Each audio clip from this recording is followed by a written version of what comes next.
and you wouldn't find me. I'm a one-woman man, I'm exclusive to you. You a goddess, baby, you can be my Aphrodite, yeah. Yeah, but I'm trying my best. It's some other reassurance. Our relationship's better than that. Ooh, I know we got this. Baby, you a goddess. I'm just being honest. Baby, you gotta know that everything I do is about us. Why you always tripping about all these? Don't mean nothing to me like you do. Baby, you gotta know that everything I do is about us.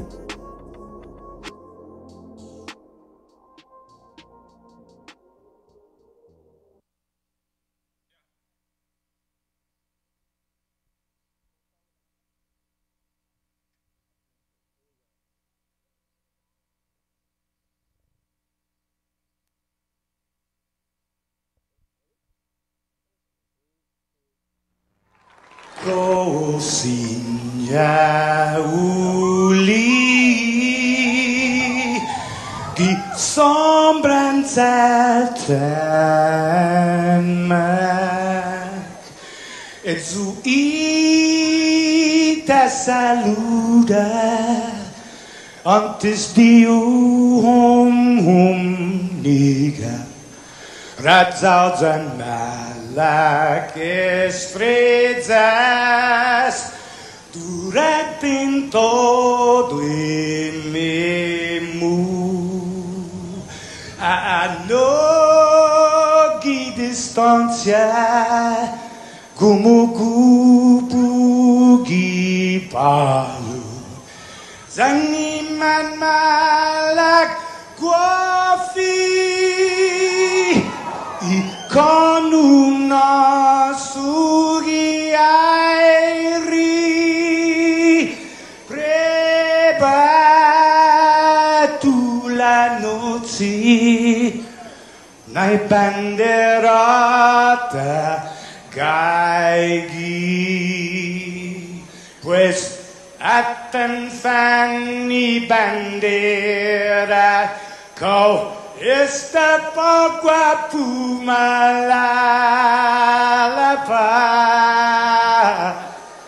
Gilo tanu man libri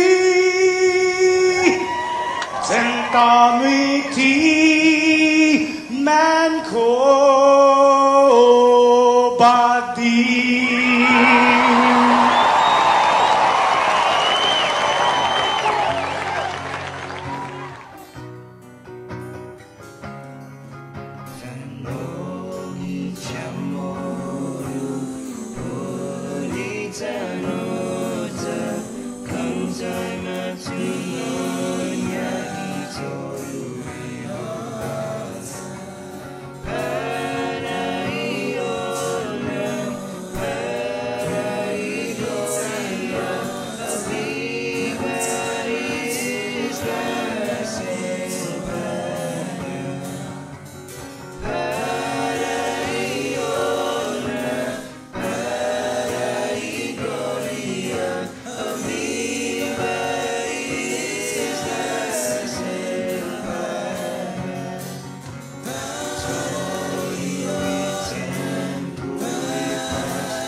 Good morning, Guam! And yes,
We wish you a Irish Christmas.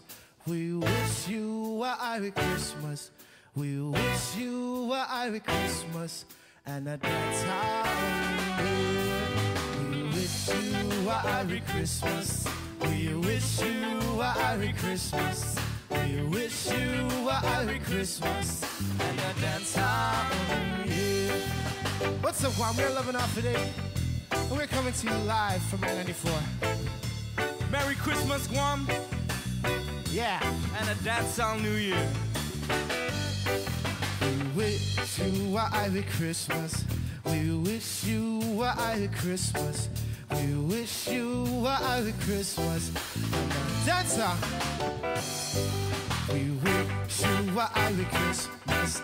We wish you a Irish Christmas. Good morning, Guam! Irish Christmas. Half a day and welcome to the show. I know, Chris did not get a haircut.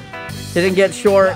It's your boy Victorious filling in for Chris Malfunction as he starts his holiday season. He didn't get a very, very impressive tan.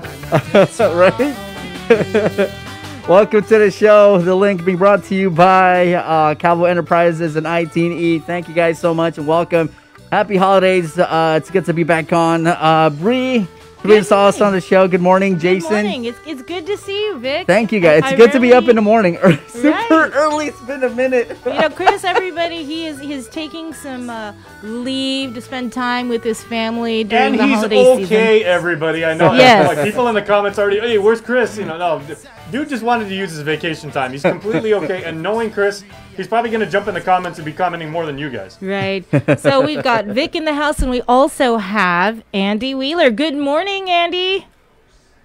Hey guys, it's nice to be on the link. It's been a little while since I've been on the radio, so being here is pretty fun, and I get to do it from home, so that's cool. I am kind of upset because I was promised that there would be virtual food in the KUAM Zoom room, and I'm not seeing any. Chris always tells everyone that there's food. There's still Chris. It's still cooking right now. But it's coming. Don't worry. Don't worry. We got like what 4 hours. So it'll be in the Zoom early. room. All right, so I'm early. I'm here before the table has been opened. All right, I got you. Definitely. Yeah, it's great to be on the show, man. I gotta say, I know Vic is feeling the same way, but it's our first time on the link, and I gotta say that you guys have done the most outstanding job the past months since you took over the link on Breeze. I mean, it's the best show on radio. It's the best show on Guam, and with the best interviews. So we couldn't be more proud of you guys. And so it's an honor, really, to be on the show this morning. Aw, Andy, For real. we're all one team. We're all the same family. So you've been doing a good job, I have to say, also on KUAM News Extra and cruising with KUAM. It's just kind of like I haven't seen you in a while. I mean, physically. But I see you on TV. It's been a while, and the show's been fun.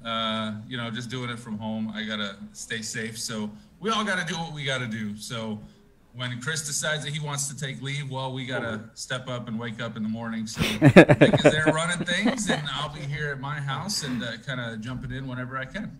Well, thank you. I really appreciate you and Vic coming in and helping us out with the show. But we wanted to say good morning to all of our viewers, not just on radio, but those of you that are online. And so one of our favorite people, Roberto Fraccassini, good morning. Buongiorno, Guam. We also have Signore. Good. Wait, I want to address something. We can't bury the lead with this. We have two very, very experienced broadcasters joining us right now for radio and online, and Andy and Vic have been doing TV for a while now. But they're rookies on the link. What? So where's the donuts, guys? The hazing will begin. Yeah, Vic, where's the donuts? What?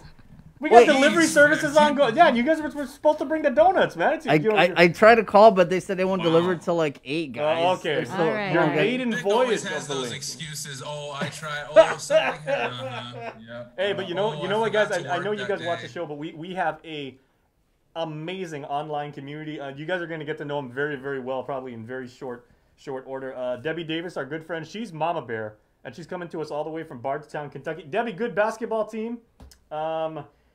I was gonna say, with all due respect to your, I guess, regionally beloved Cincinnati Bengals, it's a good thing the Cowboys are playing the Bengals today. The Cowboys need a win because, I mean, they are otherwise getting their butts kicked. Ironically, because they got a kicker who can't kick his own butt. Again, Andy just Okay. Oh, yeah, and Andy's like, okay, well, if it's not the Patriots, I don't care. Yeah, I forgot that Jason was a big part of the show. 4 hours of this, bro. Okay, God help Andy Wheeler, because we did, how many seasons did we do the Miller Football League together? Was that 3 or 4? That was quite a few, man. That was fun. And Yeah. I know we had talks. We were kind of wondering, hey, can we do baseball sometime, or what other sport can we do? So that was always fun. Yeah, we're supposed to be talking about football, and here we are like on Transformers and G.I. Joe, and there's nothing wrong with that. It happens, conversations kind of take a turn. Hey, well, guys, we have a bunch of people saying hello and Hafaday and good morning. Vince Bunchu Regis saying Hafaday to my family back home. He's from Familia and Lam Lam. He's also saying hello to his village mayor. So, village mayor and vice mayor from Agate, all the way from Pennsylvania. So, the Keystone State. Hafaday, Vince. Mercy Flores, she writes, good morning from Cañada Barragata. Good show. Always have a blessed day. All right. Good morning, Marcy. Angelica Laniog saying hello to where there is fog on Guam, if you didn't know, up in Agana Heights. I grew up in Agana Heights, so man, I love it there. Man, being able, when I was 11 years old, to be able to walk to Fort Apugan, the best. Vince You couldn't do Regis that these days. man. writes off today. My family back home in Guam, Regis Lam Lam, and also to my village mayor and vice mayor, Agate Van, all the way from Pennsylvania. Nice. I just read that one, but nice. You did? Oh, That's another recurring thing on the show, guys. How when we do like our morning greetings, that none of us pay attention to each other. So we'll wind up reading the same like 3 or 4 shout-outs. Chris will be like, hey, we got something from Sinahania. And Bree's like, hey, we got one from Sinahania. And I'll be like, hey, guys, check us out. We got one from I Sinahania. didn't hear you. Sorry. Yeah, you're right. Yeah. You're right. Vic and I will bring That's that to number the one. show because we're good listeners. Oh, that's good. Have Who else, to. Jace? Okay, yeah, Burn Flores, who is joining us from down south. Good morning, Burn. She's saying, yeah, I was like, where's Chris? He's fine, everybody. No nothing to worry about and everything. Like, guys, just, you know, he's got some vacation time that he wanted to take and everything, but he is hanging out with his kids and getting ready for a Barnett family Christmas. Yeah. It's a Christmas special. So we've got a big show for you today. We've got, of course, National Weather Service. They come in every Monday to kick off your work week weather forecast. We've got Therese Areola. She is the director of the Guam Behavioral Health and Wellness Center. We all know that the holidays, it's a tough time for everybody. And you factor in COVID, it's even harder. We've got Senator Therese Terlahi joining us this morning, along with Senator Mary Torres. Dave Delgado, he's actually going to be on our show, and he's going to be talking with several different people in the sports community after the green light was given for the IIAAG and the ESA League. I believe it's in January, so he's going to break the information down for us. We've got the public auditor, BJ Cruz. He'll be joining us. There was a controversial decision that was issued Friday, I want to say, regarding the appeal of Basel Food Industry. We've also got Janella Carrera, the spokesperson for the Department of Public Health. They had their community testing over the weekend, so we'll get some new information on that, as well as the big news over the weekend with the FDA giving their emergency use authorization for the Pfizer vaccine. And so that is the big, huge news. So Guam, of course, is preparing. So we'll have an update on that. We've also got Mark Scott. He is the public affairs officer for the Guam National Guard to give us an update on what the Guard's been up to over the last several weeks. And I think you know Mark pretty well, Andy. Yeah, absolutely, I do. I've known him since, 1997, 1998. We've lived together for a long time. We did back in the day now. We both since moved on and gotten married and become adults, kind of. Yeah, I told him. Yeah, I've known him for a long time, and I had him on my show a couple months ago. We were talking about what the Guard has been up to once the pandemic hit and all of their duties and the service that they've been providing to the community. So it's always nice catching up with him on a personal level, which we do quite frequently because he's a New York Jets fan. I'm a Patriots fan. There's a lot of trash talking there. But then also on a professional level, you know, being able to interview him is kind of weird because we can't be our normal selves when we talk because we've just known each other for so long. So it's always good catching up. And yeah, you know, talking about what the Guard is doing here in the community because they're part of the community, I think is always pretty important because you don't realize the scope of the things that they've been doing and how active they've been during this pandemic. So it's pretty cool stuff. All right. Well, Andy, speaking of marriage and talking about like burying the lead, congratulations to you and recently betrothed. Congratulations. Well, thank you. Thank you. Wait. And since we're on Zoom, can we see the ring, please? Oh, yeah. You know, funny story. Oh, where's the ring, dude? So what happened the was... ring did not fit, and I lost it already. So What? we have another one on order, so we... It's still in the cart You know at that Amazon. apparently that's a tradition here at KUM because Bree, when was it when you actually lost your wedding ring when you were out on a shoot? No, it wasn't. No, as luck would have it, somebody found it at the beach and then brought it in live. When we were doing I lost it. We went camping at Arunau, Sonia Artero's family beach, and so we went there. Some of the crew from KUAM. I was playing volleyball, and I didn't realize that there was a hole in my pocket. And so I took out my ring, put it in my pocket, and I was just playing. And, you know, everybody knows me. I'm a very competitive person. And so the following morning, I couldn't find it. And so maybe like 3-4 months later, Whoa. Sonia was doing her show. Was it that long? Yes. Wow, I didn't realize it was that long after. I mean, I was going to St. Anthony's, you know, praying like, please help me with my ring, you know. And so 3-4 months later, Sonia was doing her show, KUAM News Extra, and you know, I was out in the back just kicking back, and everybody called me in. Sonia needs you in the studio. It's an emergency. So I run in, And then there's this guy on the set, and she pulled out this ring. She's like, I believe you lost something. And it all went down live on TV, and I couldn't believe it. Wow. So it was a Christian Somebody group. needs to YouTube that. We want to see the replay. Yeah, it was a Christian group, a church group that had gone to Irunao, and he had saw something shining in the sand. And he called, I think it was her uncle. Did somebody ever lose a ring? We found this ring, and then, lo and behold, it turned out being mine. She went and got it polished, cleaned, and everything, and then presented it to me on the set. I couldn't believe it, like finding a ring. So Andy, on you are the carrying beach. on a proud A KUM remote tradition. beach, Irunao, and I can't believe it made its way back to me. So That's awesome. Yeah, Andy is crazy carrying on story. a proud KUM tradition of fine, upstanding broadcasters who, for whatever reason, misplaced their wedding ring. But Well, yeah, we've got another one coming. So, Nice. With that ring, it's not about that actual ring. It's more the Yes. symbol, obviously. Right. So, and you know what? Again, yeah, so congratulations to you and your new wife. And Mark actually was he your wedding photographer as well as your best man? he was my best man. He Nice. was my wedding photographer. He's not only with the National Guard, but in his spare time, he is a wedding photographer. So when I decided, that, hey, I need a best man and we need a photographer, who could that all fits. possibly be? Unless I'd save money on a photographer. there you go. No, Mark. I mean, you guys have seen Mark's photographer, it's and awesome. he is amazing. Yeah.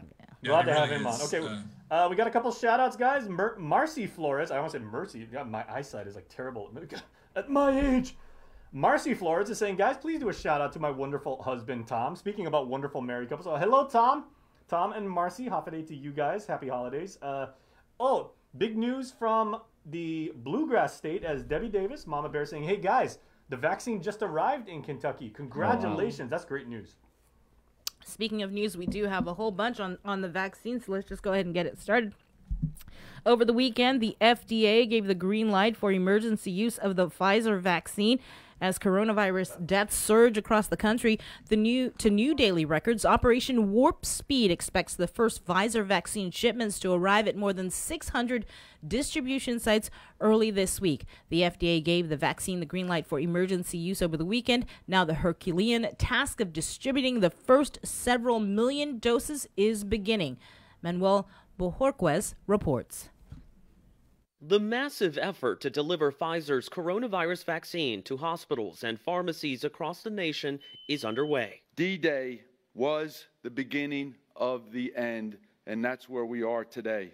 Distribution of the vaccine is an unprecedented domestic military and commercial joint operation. Both FedEx and UPS are set to use special refrigeration in trucks and planes to move the vaccine quickly. With the FDA's blessing, the first round of nearly 3 million doses is set to be shipped Sunday in super cold containers, keeping them around 94 degrees below zero. FDA Commissioner Dr. Stephen Hahn is working to assure the public the vaccine is safe and effective and that corners were not cut. Science and data guided the FDA's decision. We worked quickly based on the urgency of this pandemic, not because of any other external pressure. The vaccines will begin their journey Sunday from here, Pfizer's factory near Kalamazoo, Michigan. Hospitals nationwide are preparing to give the first shots, likely to healthcare workers and the elderly most at risk. We really want to treat this vaccine as the liquid gold that it is, because it's really the only tool that we have right now in our toolbox to cure this disease. So far, this disease has killed more than 1.6 million people globally, including almost 300,000 here in the U.S. Manuel Bojorquez, CBS News, Kalamazoo, Michigan. Here at home, the recently formed Vaccine Committee held their inaugural meeting last Thursday, focusing on preparations for the vaccine's arrival. Peter Santos reports.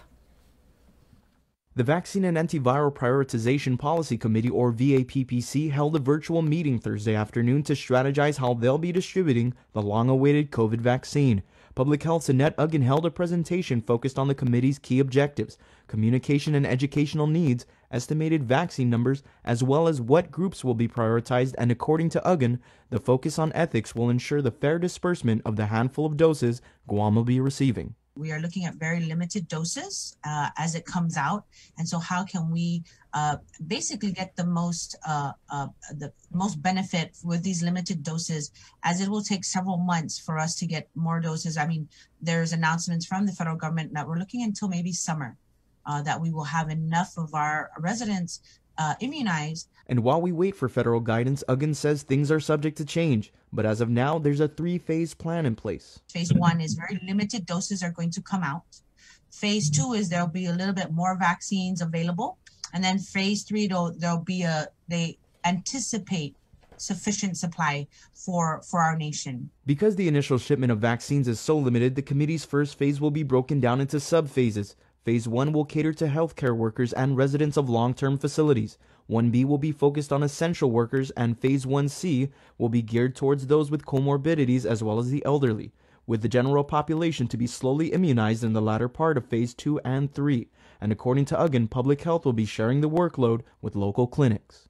We have more than 20 private partners in the healthcare sector that have signed up, and they're going to help us by immunizing their population, their patients in their facilities, while public health is doing like what's considered the mass vaccination. So again, it's a community-wide effort. With many members in the community serving in the Guam National Guard, Uggan confirms that immunization will be a joint effort. We've reached out to them as well for the information request on prioritization within their workforce. And so yes, it'll be a combination of what they receive through the DoD and then what the health department will provide to them as well. With a large portion of the department's workforce focused on COVID response and testing, Public Health Director Art San Augustine says they'll need to move some people around, but he's confident they'll be ready. We're pretty much positioning ourselves for its eventual arrival and continually reviewing to make sure that we're positioned, working with our team to advise them that once the vaccines are here, we're going to have to reposition our resources so that it's not just this last minute approach, but they've already been informed, so they're ready to reposition as they need to. Right. Reporting for Guam's News Network, I'm Peter Sanchez. Peter, over the weekend, a total of 3 people died related to COVID-19, bringing the total number of COVID-related fatalities on Guam to 118. 2 deaths were reported by the Joint Information Center on Saturday the 1st. An 85-year-old woman with underlying health conditions passed away at home in hospice care on November 19th. The patient's death certificate was recently amended, resulting in the late reporting. Also on Saturday, the JIC reported a 65-year-old woman had passed away. She too had underlying health conditions and was admitted to GMH on November 18th. She was a known positive case. On Sunday, Guam would then see its 118th COVID-related fatality at GMH. She was a 69-year-old woman who was admitted to the hospital on the 19th of October and was a known positive case. As for the latest numbers, since Friday night, there have been 54 new positive cases. That is out of 1,531 tests performed.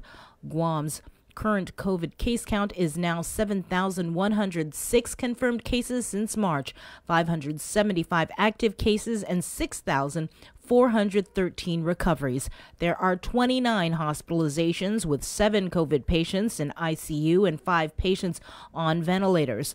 Guam's CAR score is 1.6.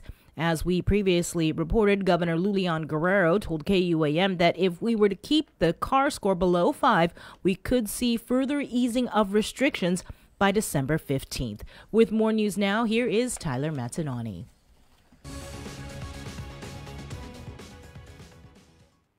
Hafiday, good morning, everyone. I'm Tyler Matinani with your headlines here on The Link. Members of the clergy will be given an exemption to mandatory quarantine. Chairperson of the Governor's Physician Advisory Group, Dr. Hoa Wen, says they presented the proposal to public health during their meeting Thursday night. We want to have his blessing on, declare the clergyman, the father and the pastor and the priest and everyone to be as part of essential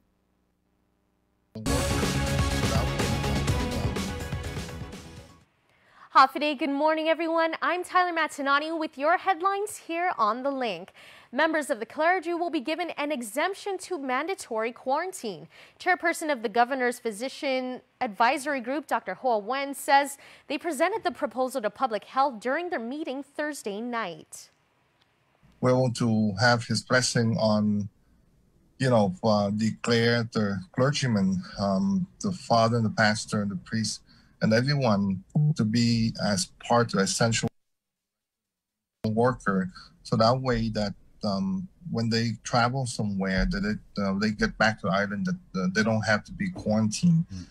Because spiritually, I tell you, people are under a lot of stress because of the pandemic and the father, priest, and the pastor. They really need to own the church, and they provide such a powerful way to people to cope with stress.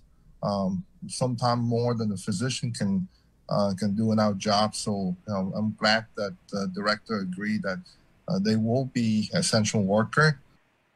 As for any changes to current quarantine protocols, Dr. Wen says it appears they will remain in place until after the holidays.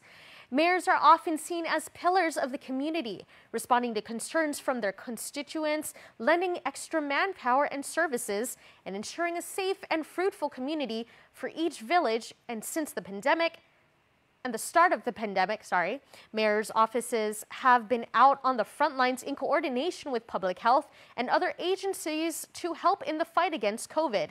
With vaccine distribution set to cater to frontline workers first, the question is, will the mayor's offices be part of the first batch to be immunized? We have not heard anything. I have not heard anything about it. Yeah, we're frontline, but on the different line. Dedido Mayor Melissa Savarez says their work didn't stop even in the pandemic. We've never stopped working. So yes, we are frontline to our people. We're not first responders where we were picking up patients and taking them to the hospitals, but we were there making sure that our community was safe. Despite her frontliner status, Savarez says she's more concerned about those more vulnerable than herself. I know that we're on that line, but of course, I would want my seniors to be to get the vaccine before me. And if this vaccine is going to prolong their life and make them live longer so they can come back and play bingo and dance with their friends, I'm going to give it to them first. For those that do have those illnesses that could be in jeopardy, jeopardize themselves, I would offer it to them first. Like everyone else, the mayors are eagerly awaiting for more information about vaccine distribution. But in the meantime, they'll be distributing some things on their end. Thanks, Ty. In other news, the Talofofo mayor's office is scheduled to reopen today after an employee tested positive for COVID-19. The office was shut down Friday to allow for deep cleaning and disinfection. Senators returned to session today on Friday. They moved Bill 373 to the voting file. Both the Chamber of Commerce and Women's Chamber of Commerce asked for a delay in the bill's implementation. The legislation was introduced by Senator Regine Bisco-Lee, implementing bans on carry-out biodegradable plastic and paper bags. During session, amendments to amendments were passed. The first would delay implementation on the ban of biodegradable plastic bags to December 31st next year. The second amendment was passed to July 2021. That was the ban on carry-out paper bags, which would go into effect then for businesses. However, permitted for eating and drinking establishments would be excluded. Session resumes at 9 o'clock this morning. Governor Lulian Guerrero, in the meantime, signed several bills into law and vetoed two. Senator James Moylan's Bill 133 did not get the governor's signature. That bill would have slashed filing fees for limited liability corporations from $1,000 to $250. The governor did, however, sign two other measures authored by the Republican senator. They are bills that would promote the commercial drone industry and legislation providing tax incentives for fulfillment centers. Bill 207 by Senator Luis Munoz was also vetoed. The measure related to authorizing the co-location of massage therapy and practice services within cosmetology establishments. Meanwhile, bills that were signed included legislation allowing a certain group of merit scholars to receive benefits that were inadvertently cut off by a previous law, and legislation that would allow UOG to enter into public-private partnerships to generate more revenue. The Guam OPA's office has issued a decision on a consolidated procurement appeal between Basel Food Industrial Services Corporation and the General Services Agency related to food services and home delivery for the islands of Manumco. SH Enterprises, Inc. was an interested party to this appeal. The public auditor decided several issues, including that Basil's protest that SH was not the lowest responsible and responsive bidder is untimely, and that portion of the consolidated appeal is dismissed. The OPA also found issues with the chief procurement officer in that she abused her discretion by granting a waiver of requirements related to food establishment grades because she applied the requirement unequally, thereby prejudicing Basil. The remedy for the violation is post-award. The contract with SH is to be terminated, and SH shall submit evidence of costs for accounting. SH will be awarded a reasonable profit of $100 on top of those accounted costs. Additionally, the OPA found that Basil's protest at SH is allowing the government to use the Hakapatan building free of rent and utilities was a violation of ethical standards as a prohibited favor for the territory and is valid.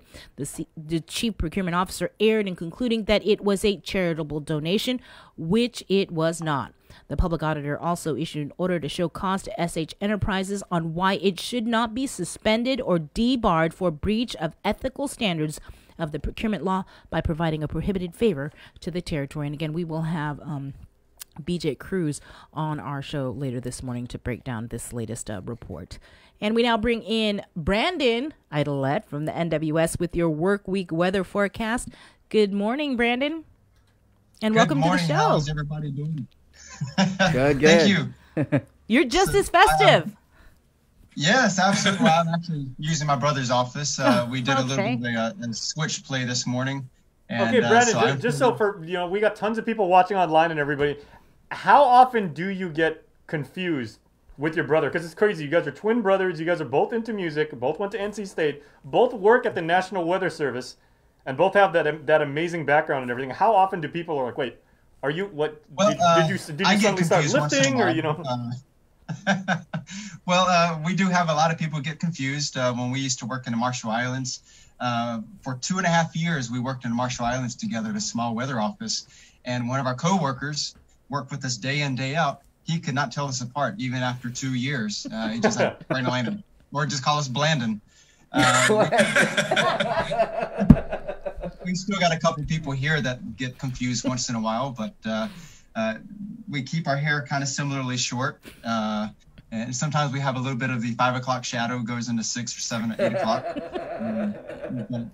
We look quite similar.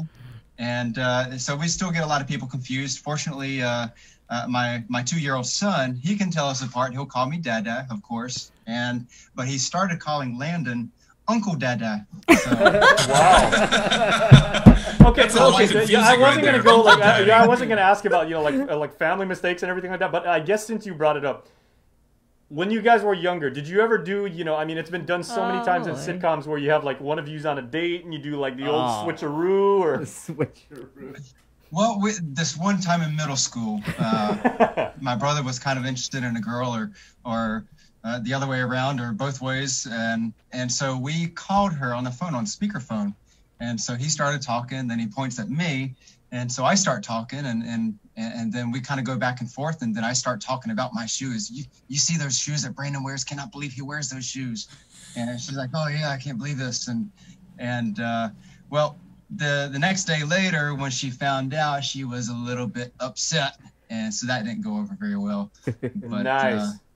Dude, if this was the 80s, that would be like an entire sitcom right there. I mean, premise of this. You're greenlit. My wife can tell us apart. Yeah. My wife can tell us apart, so that helps a lot, and that would be kind of interesting if she couldn't tell us apart.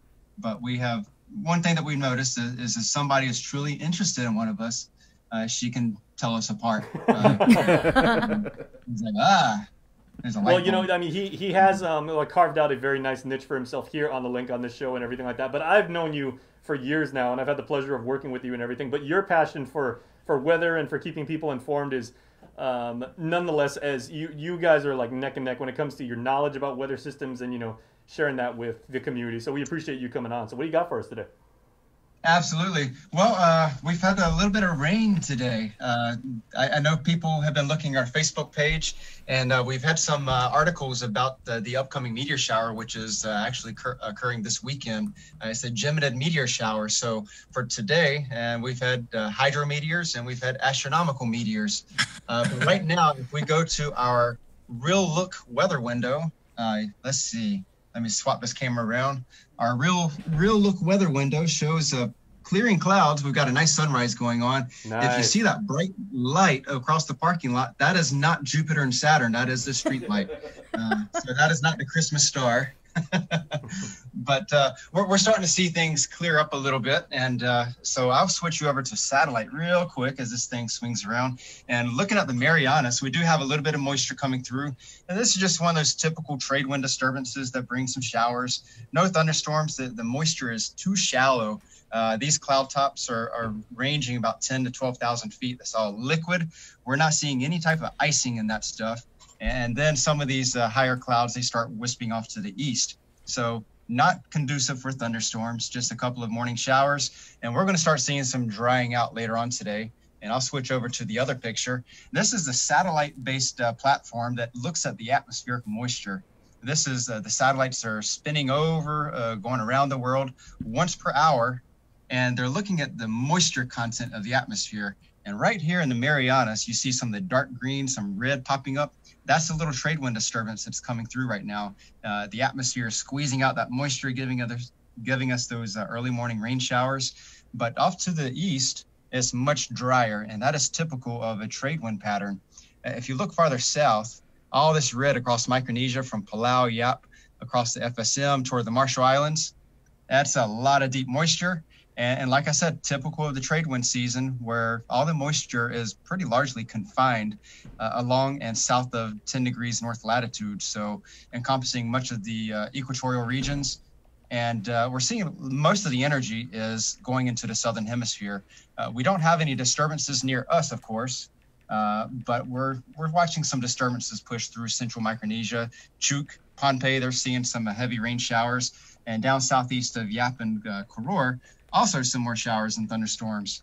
But for the Marianas, what are we looking at for this week? Ultimately, we're going to stay pretty dry. Yes. We're looking at the trade wind disturbance moving through later on today.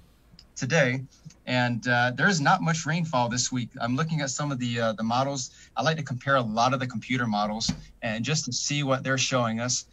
For instance, I look at 4 different models and just compare them. We're looking at the same geographic region with Guam, the Marianas in the center, and looking for those consistencies. That gives me a high confidence in our forecast.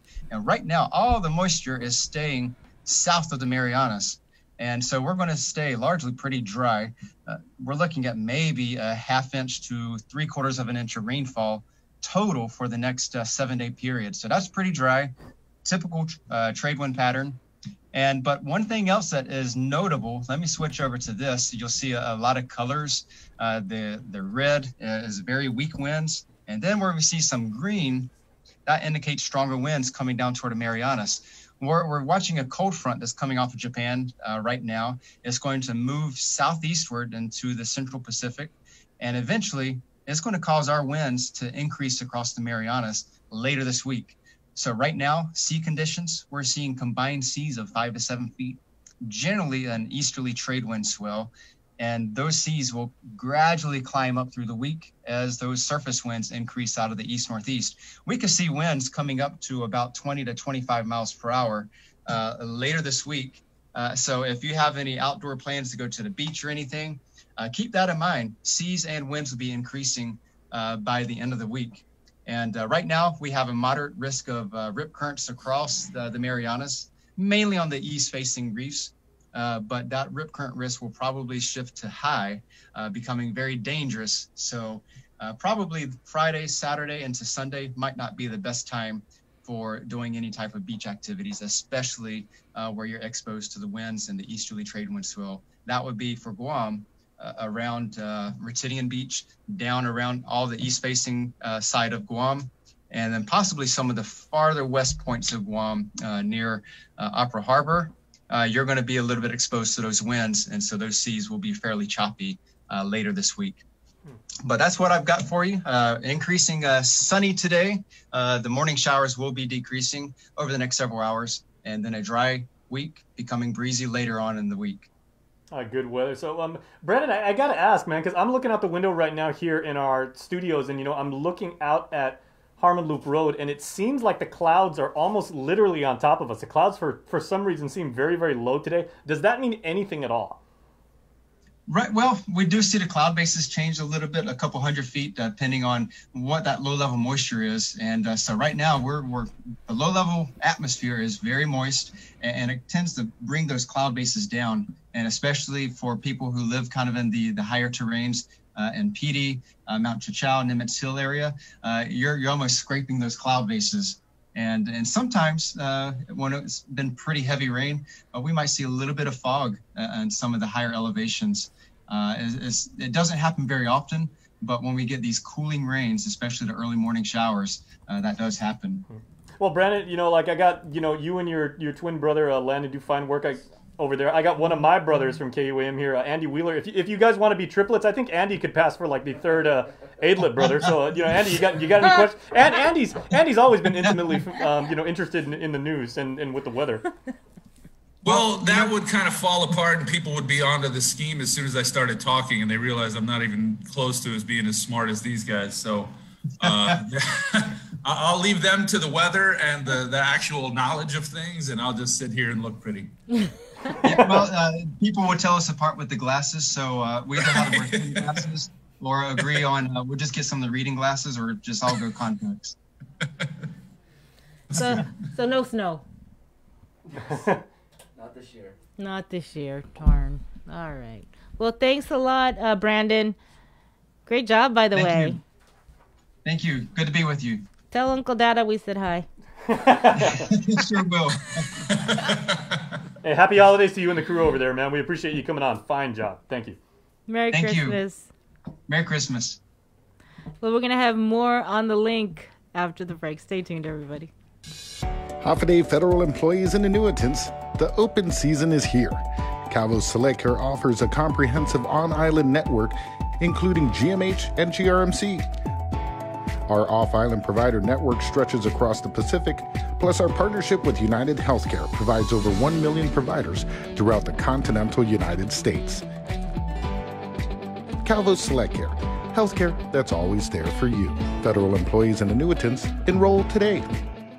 Hey kids! With the best holiday of the year approaching, KUAM has arranged a way for you to make sure Santa knows what you want for Christmas. Santa and Mrs. Claus have set up a virtual mailbox at KUAM.com with help from your friends at Dial Rent to Own. This is a chance for you to write your very own letter to Santa. Have an adult download the letter form, fill it out with your Christmas wishes, and send it in to us at letterstosanta@KUAM.com. Santa will read every letter submitted, but you may be chosen to join our Christmas Zoom party where you get to talk to the big guy himself on December 19th. If you're chosen, you will receive a special emailed invitation for you to attend the virtual fun. Stay informed with the stations and platforms of KUAM for all the details, and make sure you are being nice and not too naughty from today until Santa comes to visit. Letters to Santa is brought to you by Dial Rent to Own and all the L's at KUAM. Merry Christmas!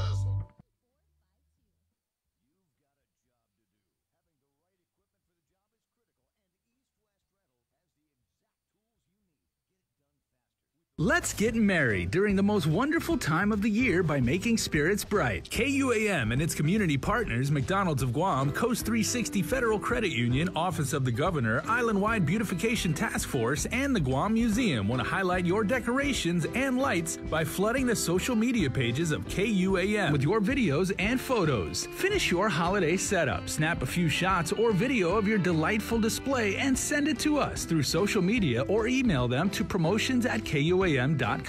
Check out our posts every Friday or tune in to KUAM News Weekend Edition for a special montage of the submissions certain to be making spirits bright with every broadcast. Warmest holiday wishes from McDonald's of Guam, Coast 360 Federal Credit Union, Office of the Governor, Island-Wide Beautification Task Force, the Guam Museum, and KUAM Communications. Breaking news! This just in, Santa has a combined $4,000 to give away for Guam's best outdoor holiday display. Submit your outdoor display for a chance to win cash prizes. All submissions will be posted on our Facebook page, and the top 10 most liked pictures or videos wins a special cash prize to make your season even brighter. Visit KUAM.com for more details. The Christmas Pops virtual marketplace continues on the stations of KUAM and on our webpage at KUAMChristmasPops.com. Catch the encore through December 11th on demand and on the stations of KUAM Communications. The Christmas Pops virtual marketplace is presented by Stroll Courier. Get all your packages, documents, and gifts delivered island-wide. Visit strollguam.com/courier and book a delivery today. Domino's. Visit Domino's.gu for faster, easier online ordering. And JA Guam, bringing the business of life to life. You overcame the challenges of this day and age and showed the world that our spirit of Inafat Malik is unbreakable. Siduas Maasi to all our community partners who helped the KUAM Care Force in giving back this year. And thanks to you especially, the people of Guam. Your kindness and generosity gave hope to so many in need this year. Let Giving Tuesday be the spark that keeps the spirit of generosity going throughout the year. Even a small gesture of kindness can brighten a child's day on Christmas. With donations more challenging to deliver, this year the Salvation Army is in need of your help with their Toys and Joy Drive. Donate new toys or gifts for children and teens anytime between 9 a.m. to 5 p.m. at their Teton office drop boxes up until December 22nd. You can also drop off your toys to our donation drive-thru in our parking lot in Harmon between 7 a.m. to 2 p.m. on Giving Tuesday, December 1st. Let's all do our part and dig deep to bring some joy to kids in need this Christmas. We got your 6 at 6 a.m. with The Link on Breeze 93.9 FM.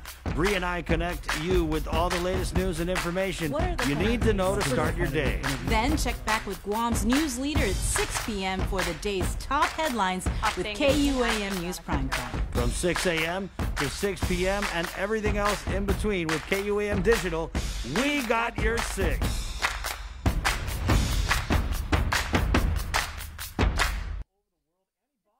Killeen, Texas. There's a lot of Chamorros and Guamanians, and people from Guam in Killeen, Texas, out in Fort Hood. So happy to Annie, on all of our friends in the Lone Star State. Grace Alone Antonio sent us a big heart emoji with a bow on it. That's the special one. That's the Valentine's Day one. That's nice. And she goes, watching from the GMH maternity ward. Oh, nice. Oh, wow. So Grace, are you a nurse or are you a patient? I don't think you could say that. I mean, HIPAA and everything like that. But hey, we appreciate you watching and everything like that. Stay safe at the GMH maternity ward. Speaking of comments, DJ Joestar is going to bring us up. We had a comment for our last segment and everything, of course. Brandon Idlet making his first appearance on the link. Dear brother, and we forgot to ask Brandon which one of them is older. Typically with twins, you say, oh, I'm older by like 3 minutes, 4 minutes, 13 minutes, whatever like that. He sends this very nice comment that says, good job, bro. So give that one a like, you guys. Landon jumped in. Landon's on vacation and always working. The dude never stops. Is he vacationing on Guam or I believe he's here. Yeah. Okay. Now, who knows? I mean, Landon's, he's a global jet setter. So Still waiting to see his Christmas lights and his decorations, because remember, he said he was going to go all out when he was on. Yeah, well, he went pretty all out with version 1, and then he said he's going extra. So, yeah, so Landon, they say a brother's love is a brother's love. You can never replace that. So Landon gave his brother the thumbs up, and we hope you do too in our comments. What a great job, though. He was outstanding. Yeah. But you know what? I mean, and of course the Idlet brothers, and I mean, Vic and Andy, you guys know it's the two of them do fantastic work with the Guam Territorial Band, and they're always coming on the show. They're always, under normal circumstances, really promoting music on island. They're very involved with the Tumon Bay Music Festival, and you guys have worked at that event, right? Yeah, we did a lot with. I remember me and Ty hosted a couple of their events last year when they did. It was such an awesome event to see them bring out their all the local talents on during the festival. It was just beautiful. I love it. Well, speaking of music, on Christmas Eve, we're going to have a Christmas special. We partnered up with the GATE program led by Ernest Choco.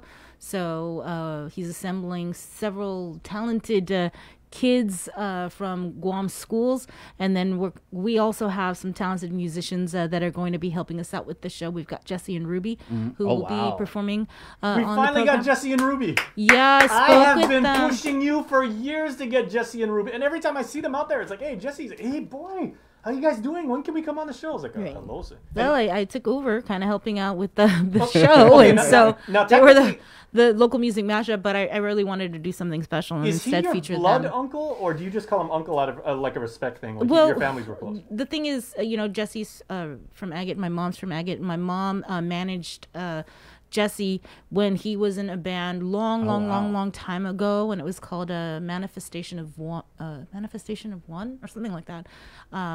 So that's how she knew him. And then when he was with the Casuals, they would travel all over the States, and so anytime and every time they were in California, we would go. My mom would take me and my brothers to the hotel where they would be performing, and then we would stay with like Nino Christian, and I think he was the only one at that time that was born. But we would stay in the hotel room with him and my brothers and Auntie Mary, while my parents would go down and watch Uncle Jesse perform. And by the way, And so- congratulations to Christian Trench Bias. He just got married too. So Yep. man, there's a lot of weddings going on. So that's how I know them. And so I reached out on Instagram a couple weeks ago to see if they would perform for us. First it was for live local mashup, but then the Christmas show, I really felt like, I'd rather, have them perform for the Christmas show, for the kids. And so Auntie Ruby said, yes, of course. And so she's going to be sending over some performances today. This week. Andy, have you ever been to, I believe their most popular gig in recent years was at the Outrigger, but I mean, Jesse and Ruby, I mean, like local music mainstays, legends, I mean, they're still getting it done. Oh, absolutely. I've seen them play dozens and dozens of times there at the Outrigger, right there in the lobby lounge area, in other gigs. And yeah, we've tried to get them on the show for years, but with all their other commitments and all the performing they do, sometimes the scheduling has just been, a little bit difficult getting them up that early. But now that we've switched things up and, we're doing these specials, I think it was easier for them with the pandemic. Excuse me. I think it just kind of all fell into place. And of course, when you put Bree in charge of anything, you know that things get done pretty quickly. So yeah, they're just local music legends, and they're just constantly performing. It seems like they never take a day off, so it's always great seeing them. Well, I was going to say, Bree can attack this from a multitude of angles. You could probably say, half a day, Madam Ruby and Mr. Jesse, we would kindly request the honor of your presence. And if that doesn't work, she'd be like, hey, Uncle Jesse, Auntie Ruby, and go that angle. And then like, hey, remember when I used to babysit your kid? And by that point, it's like it's an obligation already. You're in. But I mean, or call my mom. Mom, can you go call Uncle? Or there you go. I mean, but they're the nicest people too. And Yeah, they're they very, are. very busy. They And are. the one thing I remember about them, every time I've seen them play and everything, the harmonies are unbelievable. I mean, you hear them from way down the street, and you're like, yep, that's Jesse and Ruby. I can't wait. So that's on Christmas Eve. And then on Christmas Day, we have another special. We partnered with Cesar Medina. He's a choreographer. And so we've got several different dance groups, both hip hop, jazz, and then cultural dance performers that are going to be doing a performance for the show. And it's also a fundraiser for the Salvation Army. And so that airs on Christmas Day. And he has a song too. Yeah, you produced the song? Helped him. Yeah. He's working with a studio out in the PI. So you know how everything is done virtually. It's so easy now, where you just record a track on Guam, make sure it's all in high quality, and just send it over to the studio in PI, and they can take care of it. So we did some of its takes. It's gonna come out great. It's such a beautiful song. Okay. I just want to shed light on that aspect, because Andy, you've been doing radio for better than like 25 years now. I mean, you're really in touch with like the digital production techniques and everything like that, but you've got a frame of reference for like the old school ways. Remember those stories we used to hear about people who would try and do like what they now call collabs, like in the old school analog days, and one person would record his part on analog tape. They'd send the tape over snail mail to the other person, who would then overdub it, or they'd add their guitar parts or do something like that. And so, like, you know, in 6 weeks, you would have a song, assuming everybody got it right on the first time. Remember those days? Yeah, absolutely. You know, things like that, trying to coordinate a collaboration when you're, you know, hundreds and thousands of miles apart, that took a lot of planning, and you had to rely on the mail quite a bit, or you would just have to get everyone in the studio at the same time, which ended up just being a huge jam session. And I've heard the stories of those jam sessions where some of our local music legends have gotten together and collaborated, and it's a cool part of our little local music history that I think you got to keep those stories alive. But yeah, you know, things have gotten quite a bit easier now. I mean, I'm doing a show from my house right now. I'm in my kitchen. You see my fridge in the back. I mean, come on. I never thought when I got into radio that I would have the ability to do a show from home, but here we are. And I'm not gonna lie, it's kind of nice. You know, I got my coffee here. I brewed a pot, and I'm just kind of chilling. And you know, there may be an appearance by one of my cats during the show. I don't know. It's, you know, it adds that little element of surprise, and I kind of like it. You know, the one time I got to telework, I was like, wow, this is pretty cool. You know? Yeah, you know, I'm not gonna lie. During this pandemic, me working from home, taking those precautions that I need, you know, I do feel useless sometimes because you guys are out there, you know, our frontliners. You're there doing the work, and I'm sitting here at home. So yeah, sometimes I do kind of feel useless, but you know, this is what we got to do, and everybody's got to do their part, and I'm trying my best. And it is nice though, spending a lot of time with the family, obviously my cats, and being able to work from home is it's, you know, I'm not used to it. It took a little adjusting because I'm used to going in there to the station every day, doing the show, doing this, seeing everybody walking around, you know, going checking on the sales team, going and yelling at Vic for something that he forgot to do, or late, or, you know, whatever. But it's interesting, and we've all had to kind of adjust our plans. I mean, before this pandemic, Bree, did you think you'd be doing a morning show, No. 6 a.m. every day? I mean, no.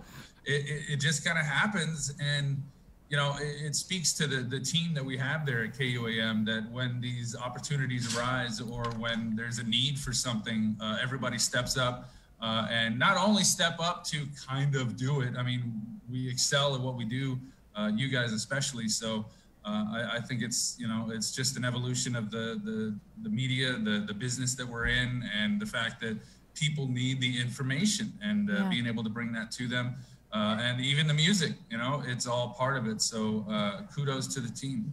Well, I'll tell you what, someone who is intimately familiar with helping people through the adjustment that we've all had to make in some form or other is our good friend Therese Ariola. She is the executive director of the Guam Behavioral Wellness Center. She joins us right now on the KUM News Zoom room. Buenas, Therese. Happy day. Happy Monday. Thank you for joining us. Buenas. Good morning. Good morning, everyone.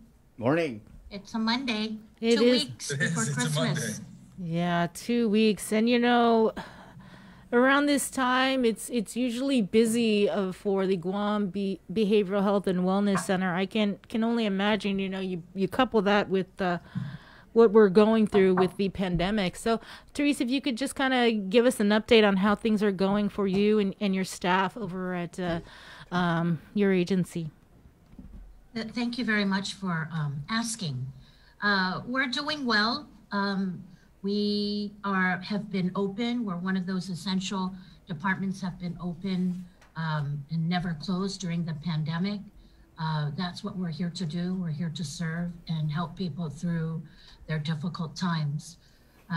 So, you know, during the holiday season, that is when in the past, pre-COVID, that's, you know, it's interesting because that's what we're going to be dating things from moving on. Yeah. Pre-COVID, COVID, post-COVID. That's how we're going to be, because it's a major event in our lives. I guess that's how our elders felt with the war, right? With World War II, you know? And so this is our generation's war, if you will. You know, I agree, Teresa. And has anyone else when you watch a movie or a TV show that was before COVID, you kind of get anxiety because you see so many people gathering, you see, close contact. It's just like, we're so conditioned now to social distance, to wear a mask. When you see something like that, it's just it gives you that little bit of an anxiety.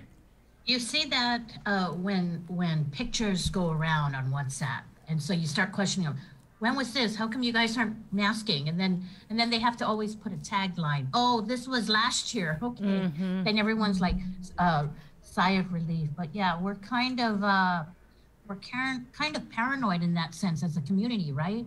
I mean, especially when you see pictures going around and people gathering and hugging and putting their arms around each other, and you're wondering, what's going on? Why are they not? And only to find out it was last year.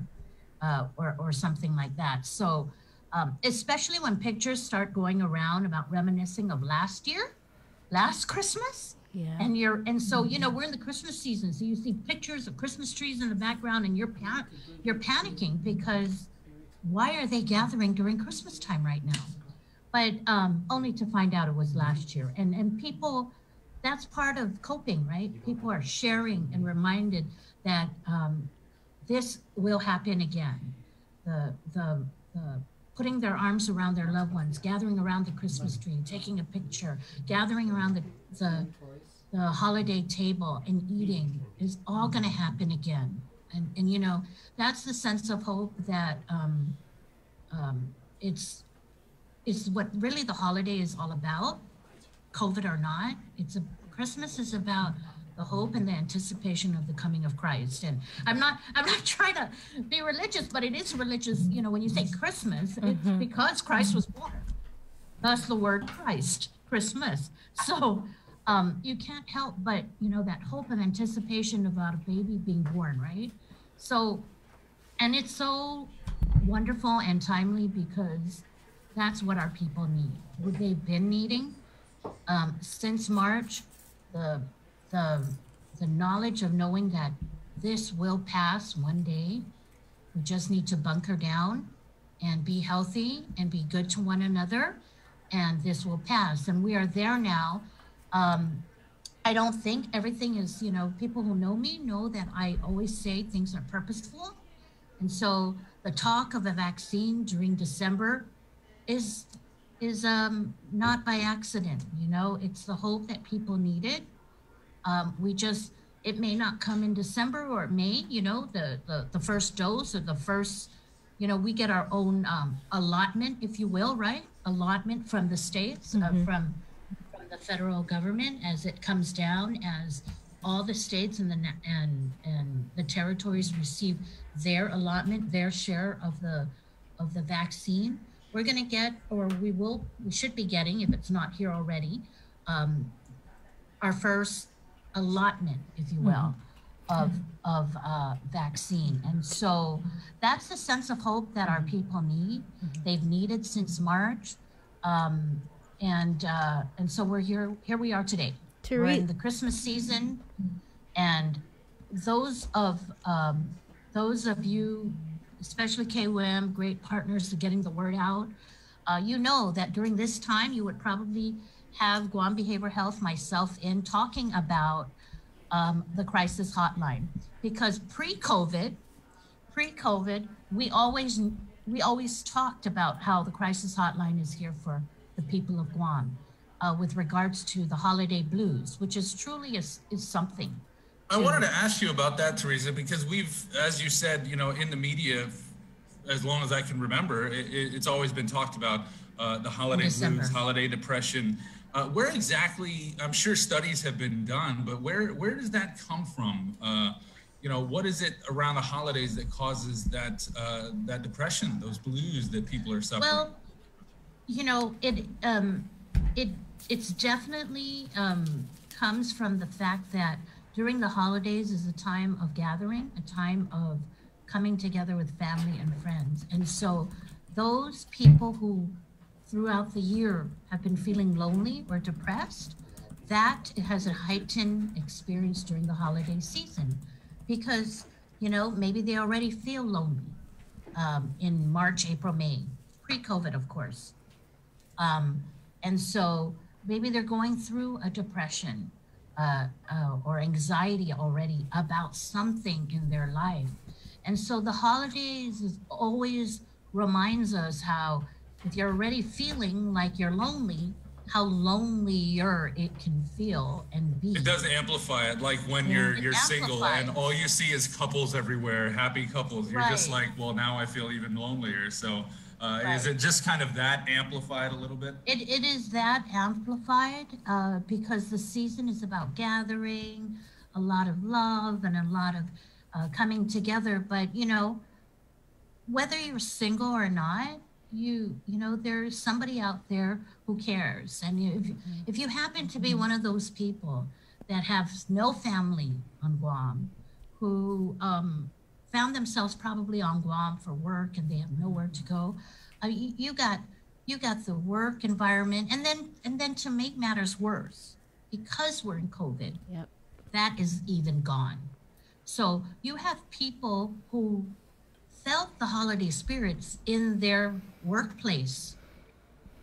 Maybe they didn't have it familial wise because maybe they're not from Guam, but they felt that Christmas spirit and that Christmas love and all that Christmas is about in their workplace. And so this year is very different. So it's heightened, not only because maybe they're already feeling lonely throughout the year, but because it's the holiday season. And on top of that, we have COVID that has forced us to be separated from our coworkers, that maybe that's what they found the Christmas spirit at their workplace. And now they're probably forced to, for their safety, work telework like you, Andy, at home.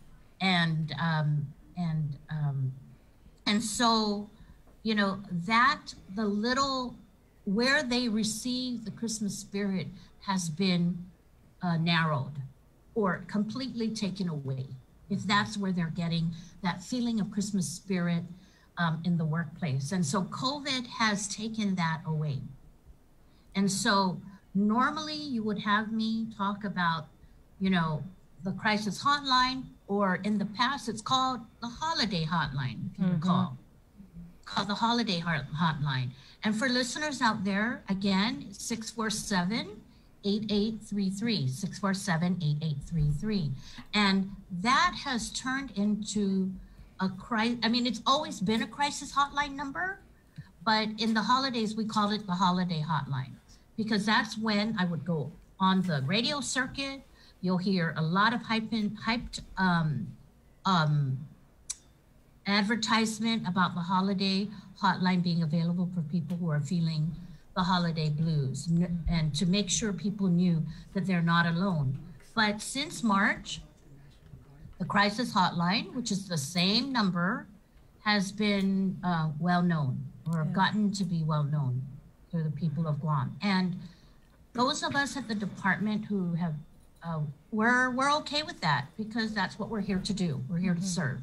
Therese, you know, and federal. And so it's just going to be instead of normally the numbers going up on the hotline being high in December, it's just been high since March. Yeah, that's the only difference. And but are you guys anticipating any sort of a surge in calls at the end of this month with federal funding, CARES Act funding expiring? We could see more homeless out on the streets. Unemployment could even go higher. Yes. Is that something you guys are preparing for? And the answer to that, Sabrina, is more than likely yes. Why do I say that? It's because throughout the pandemic period from March to now, that's where we always saw a bump. So in average, we average about 500 calls a month. That's about 125 calls a week. We are 24/7 crisis hotline. And, but you always saw a bump whenever there was a major incident or lack of, if you will, in the community. For example, the bump always showed when there was a numerous amount of deaths. Yeah. And so, as you know, we have, for the month of November, that was probably the most terrible month because every day we saw a death in our community, which means a wider amount of family members and friends. This COVID hit home because somebody they knew had passed away. And our community is such a community, a communal type of mourning. We go to rosaries and we go to services and we go to prayers. Yes, for the loved one who passed, but really it's for the one who is left behind. Yeah. It's for the one that's left behind to feel the love and support from family and friends, because people come over, they pray with them for their loved one, but it's after the prayers, it's after the rosary, if you will. It's the camaraderie, it's the hugging that gets the, and who gets the loved ones past the hardest time. And so with COVID, that has made it more difficult. Yeah. I can't even tell you how many, I mean, I've been to several funerals this year that it broke my heart not to be able to hug a family member or a friend. Yeah. I've lost several first cousins this year. And you know, we're a very close-knit family.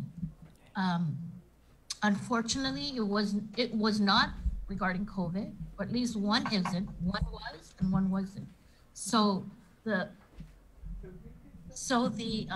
not being able to hug our other first cousins and their loved ones who they left behind was a very difficult discipline behavior that I needed to do. Yeah. And so COVID has robbed us away from that. But I find comfort, and people find comfort in knowing that, you know, they're throwing kisses from afar and they're talking to them on the phone. So despite what COVID has robbed us from, the ability to hug people and just hold their hand. You know, if those of you if we're touchy-feely, this is a very difficult discipline and practice we needed to pick up, because I'm used to, you know, talking to my friend and holding her hand or rubbing their back or something. I'm just that kind of person. So that was something I really need to adjust in. But you find other ways of soothing your wound.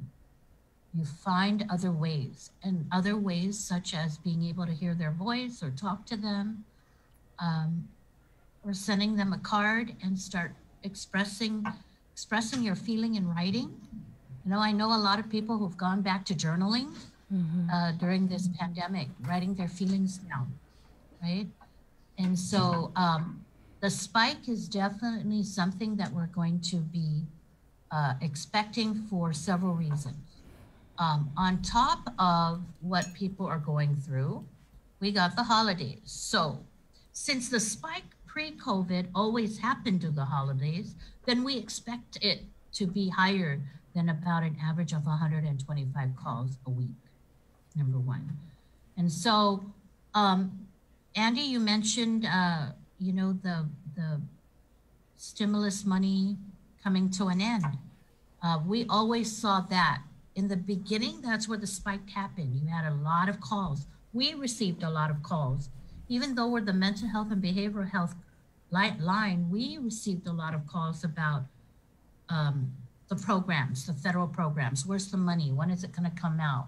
But the minute the money started coming out, those types of calls dropped.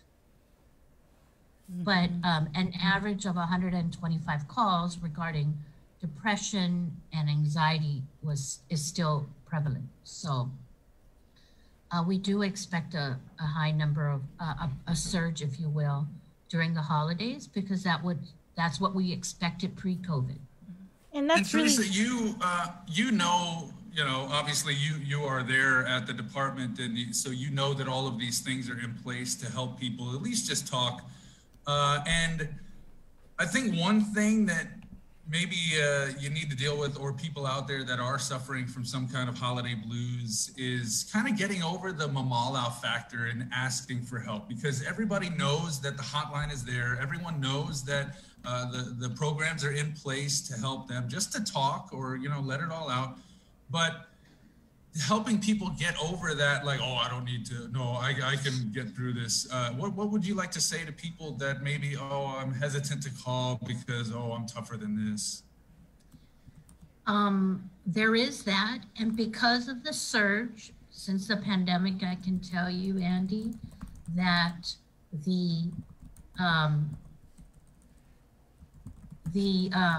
God, it just slipped my mind. You called it mamala factor, but we call it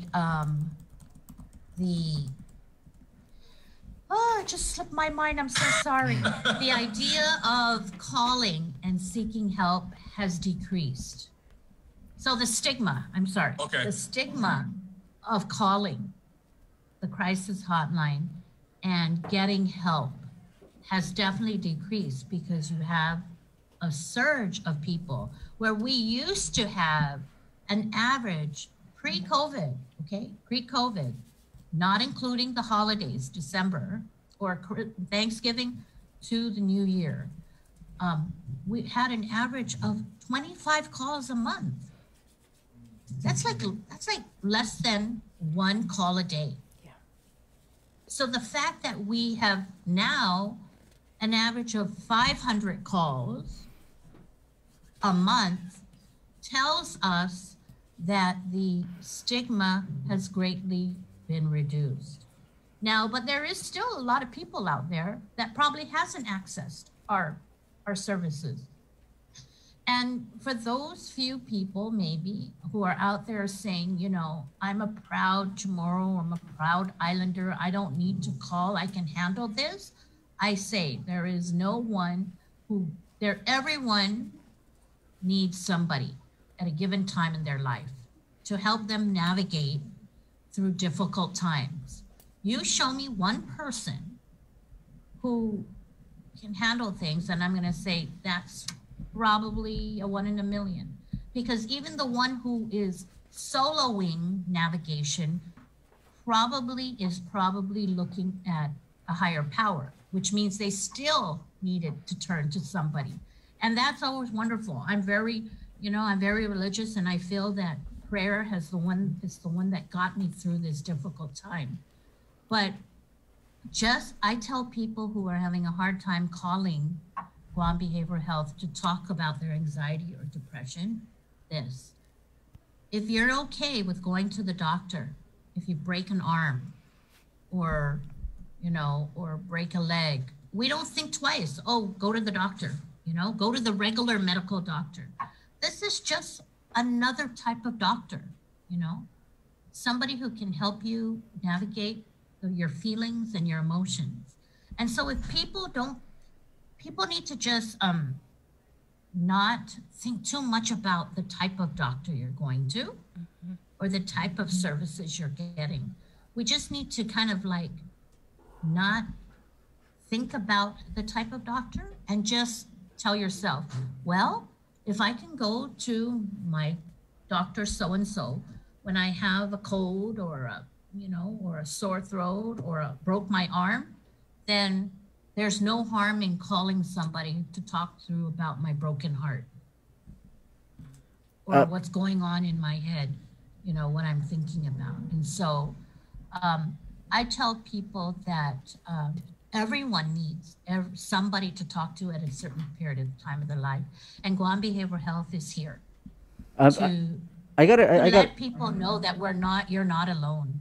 Sorry, I got a question, Therese. Wanted to ask, maybe because you reached out to Jason? This is Vic. No, this is Vic, the bald guy. Oh, Vic. Yeah, not Chris guy. Okay. Yeah, so Hafaday, ma'am. I have a question here. So for islanders such as for FSM citizens or any FAS citizens from Marshalls or Palau, who want to call in, especially during these times. Do we have translators? Because, you know, maybe some of our citizens, of course, we can speak the second language, which is English, but sometimes we're more comfortable and more open when we speak in our own languages. Would you guys happen to have any translators on hand? Actually, the translation service is available. We do have a wide array of crisis hotline professionals and trained professionals who, it just depends on the time that they're working. But if it's a situation where they're calling already, they probably know enough English to call the crisis hotline.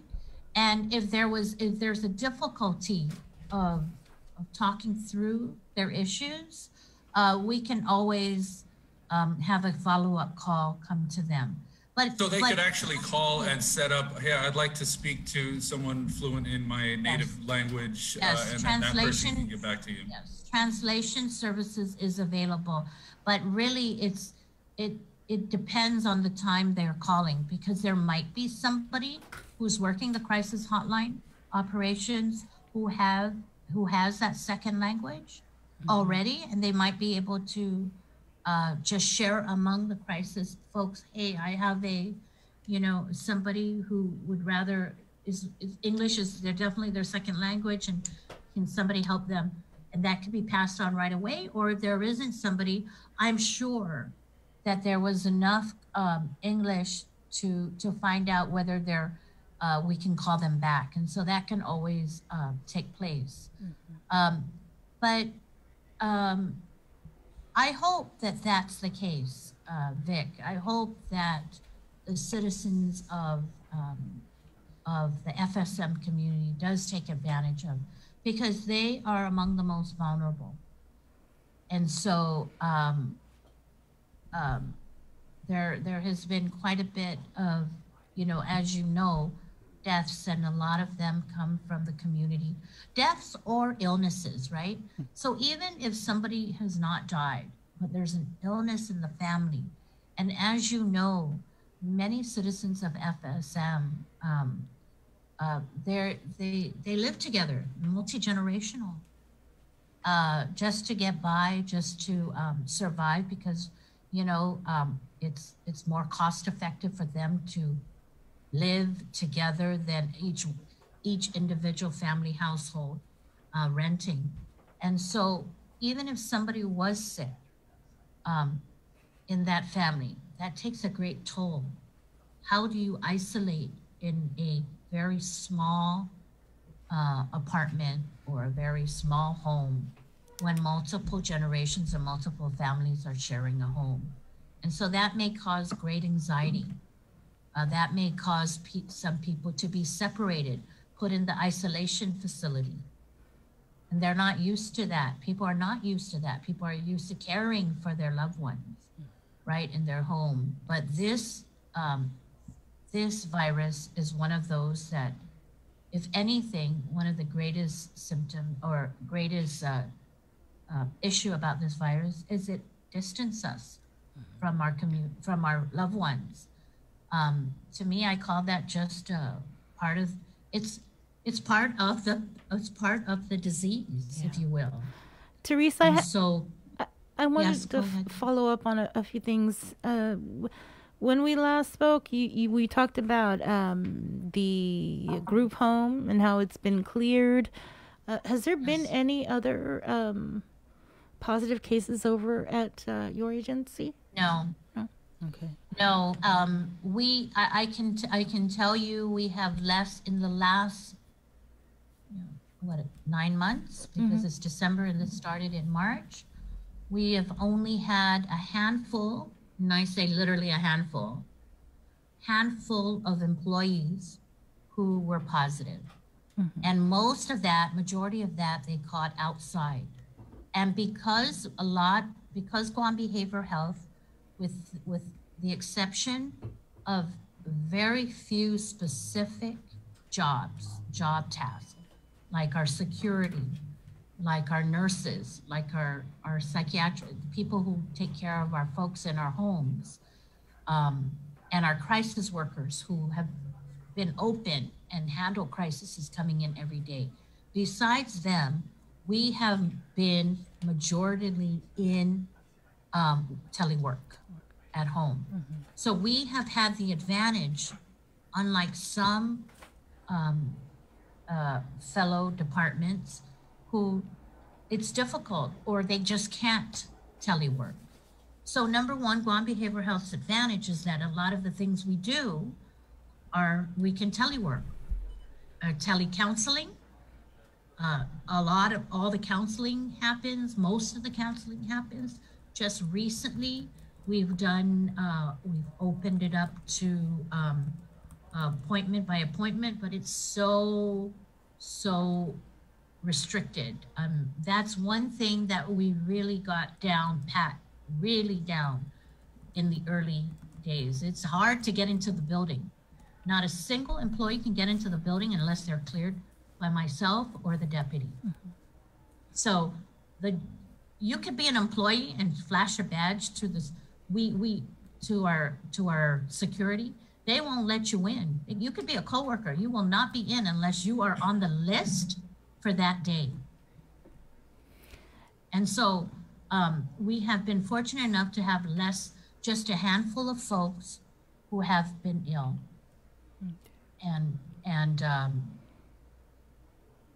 But we do, but unfortunately, one of those folks was a fatality of COVID. So, and that's something that we're dealing with as a staff and as a family, GIPWIC family, because what people may not remember is that your healthcare workers, your essential workers who are out there serving you during this time, who have never shut down and never stayed home to secure their lives and their loved ones because they need to continue to work, because it's expected of them, because they're professionals, are humans too. And so we go through the same emotion that everyone else, the fear, same fear. Imagine what we had to deal with in March when everyone wanted to go home. But we had to remind our staff that we are essential and expected to work. Yeah. That was a very difficult challenge, but not so difficult in the sense, if you think about it, because they understood. I have a very, very dedicated, I know leaders and directors will say this for all their agencies. They have dedicated employees who, will do whatever it takes, but I really do. I have really good, dedicated healthcare professionals. And so, and during this holiday season, they may be a professional, a healthcare professional, a mental health or behavioral health specialist that works at Guam Behavioral Health, but they are two humans who may be feeling the fear of COVID or feeling the depression or anxiety of COVID. And so I thank them, but we do have mechanisms to make sure that that our staff is taken care of. They all know. The people of Guam, they all know that they can always turn.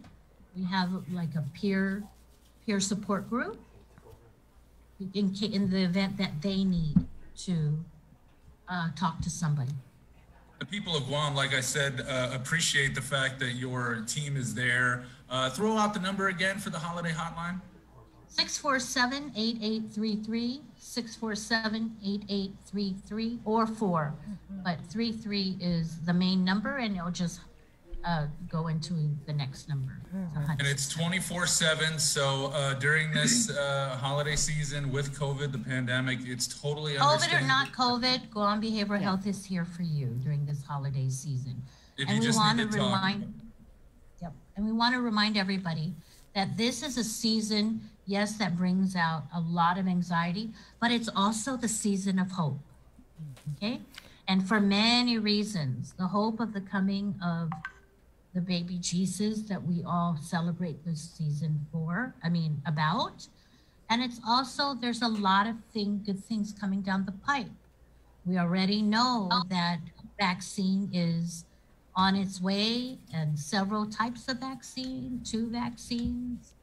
And so I always say, what works for me is when when you're feeling bad or you're feeling depressed. I hate to say it, but all I have to do is turn on CNN and know that Guam is so much better. So our island is really, really, I just want to make a statement. Our island is doing very well, very, very well. The governor 2 weeks ago asked everyone to please, please, please buckle down and let's try to get this CAR score down. And we have.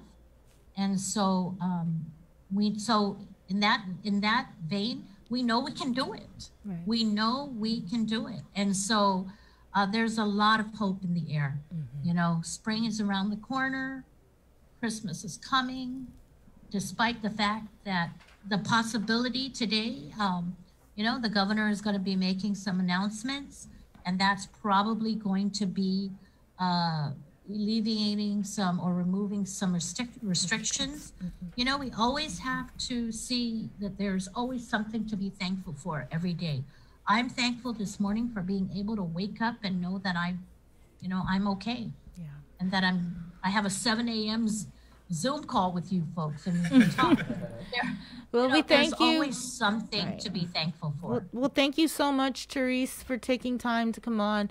We always hear about the healthcare crisis side of this, but that's why we wanted you to come on to talk about the mental health side of this pandemic and what you guys are doing on your part. So to the people of Guam, thank you, Sabrina. Thank you, Andy. Thank you, KYM, for all that you do to promote. I really do appreciate, from time to time between now and after the New Year's, if you could continue to plug in the crisis hotline, I really very much appreciate it.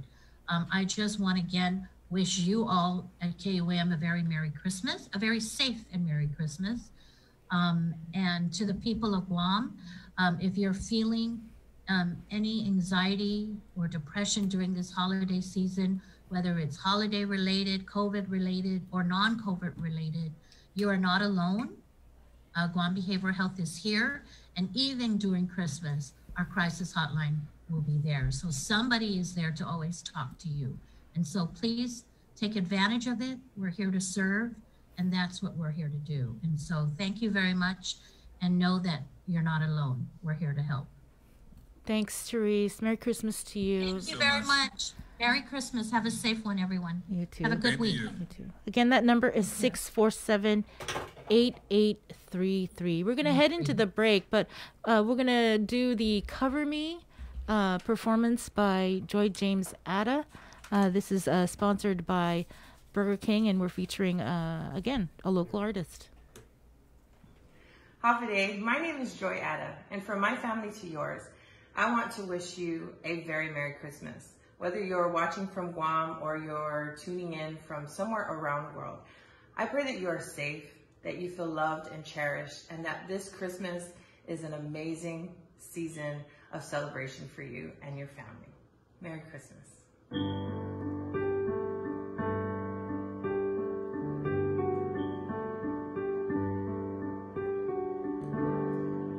Have yourself a merry little Christmas.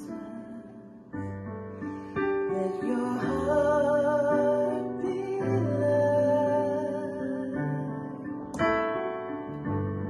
From now on, our troubles will be out of sight. Oh,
kids! With the best holiday of the year approaching, KUAM has arranged a way for you to make sure Santa knows what you want for Christmas. Santa and Mrs. Claus have set up a virtual mailbox at KUAM.com with help from your friends at Dial Rent to Own. This is a chance for you to write your very own letter to Santa. Have an adult download the letter form, fill it out with your Christmas wishes, and send it in to us at letterstosanta@KUAM.com. Santa will read every letter submitted, but you may be chosen to join our Christmas Zoom party where you get to talk to the big guy himself on December 19th. If you're chosen, you will receive a special emailed invitation for you to attend the virtual fun. Stay informed with the stations and platforms of KUAM for all the details, and make sure you are being nice and not too naughty from today until Santa comes to visit. Letters to Santa is brought to you by Dial Rent to Own and all the L's at KUAM. Merry Christmas! Let's get merry during the most wonderful time of the year by making spirits bright. KUAM and its community partners, McDonald's of Guam, Coast 360 Federal Credit Union, Office of the Governor, Island-Wide Beautification Task Force, and the Guam Museum want to highlight your decorations and lights by flooding the social media pages of KUAM with your videos and photos. Finish your holiday setup, snap a few shots or video of your delightful display, and send it to us through social media or email them to promotions@KUAM.com. Check out our posts every Friday or tune in to KUAM News Weekend Edition for a special montage of the submissions certain to be making spirits bright with every broadcast. Warmest holiday wishes from McDonald's of Guam, Coast 360 Federal Credit Union, Office of the Governor, Island-Wide Beautification Task Force, the Guam Museum, and KUAM Communications. Breaking news! This just in, Santa has a combined $4,000 to give away for Guam's best outdoor holiday display. Submit your outdoor display for a chance to win cash prizes. All submissions will be posted on our Facebook page, and the top 10 most liked pictures or videos wins a special cash prize to make your season even brighter. Visit KUAM.com for more details. The Christmas Pops virtual marketplace continues on the stations of KUAM and on our webpage at KUAMChristmasPops.com. Catch the encore through December 11th on demand and on the stations of KUAM Communications. The Christmas Pops virtual marketplace is presented by Stroll Courier. Get all your packages, documents, and gifts delivered island-wide. Visit strollguam.com/courier and book a delivery today. Domino's. Visit domino's.gu for faster, easier online ordering. And JA Guam, bringing the business of life to life. You overcame the challenges of this day and age and showed the world that our spirit of Inafat Malik is unbreakable. Siduas Maasi to all our community partners who helped the KUAM Care Force in giving back this year. And thanks to you especially, the people of Guam. Your kindness and generosity gave hope to so many in need this year. Let Giving Tuesday be the spark that keeps the spirit of generosity going throughout the year.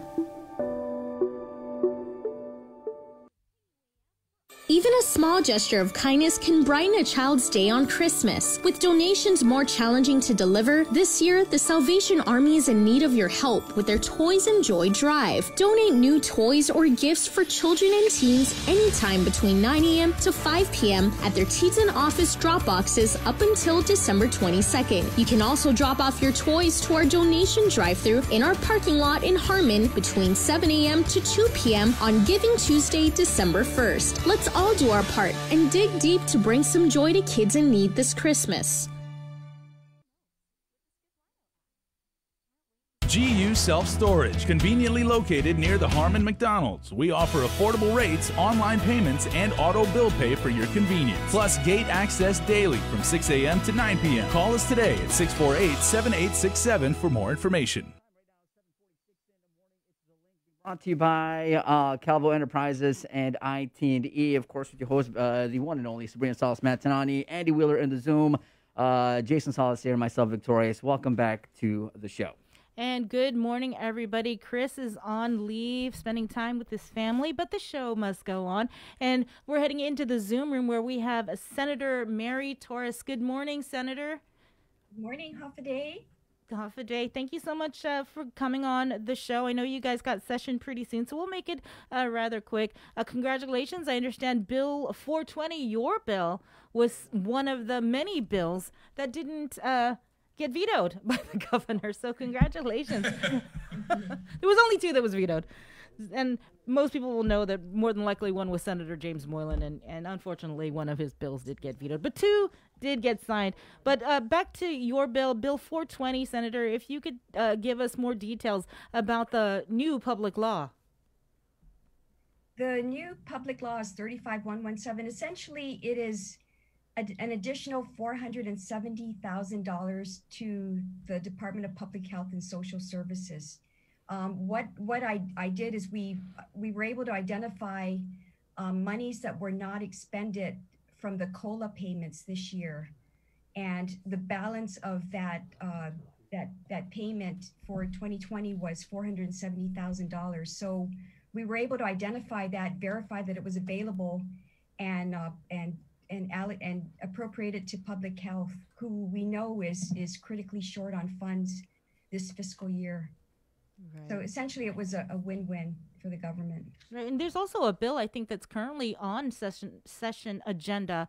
I want to say it's from Speaker Tina Munoz Barnes. I think it's 11 million. I think. Yes, that would Bill be 400. Right. Mm-hmm. Okay. And so one bill that is not on session agenda, and it's a bill that you and Speaker Barnes had introduced, was Bill 393. But and it deals with I think Guam's nursing situation, or the nurse licensure compact. Bill 239. Bill 239. There's so many different numbers. I lose track. But you tried to get it onto session agenda. A lot of people testified in support of it, but the committee chair wasn't able to complete the committee report. But be that as it may, and it won't make it onto this particular session, but there is still hope, right? In terms of, go ahead. There isn't hope for this, this 35th session, which was really the heartbreak, because this is a bill that would put Guam in the nurse licensure compact across the U.S. So we would join 34 other states, essentially put us in a networking where nurses that are part of the compact can migrate to Guam very easily without additional fees, without burdensome things. It's a very easy in to practice nursing.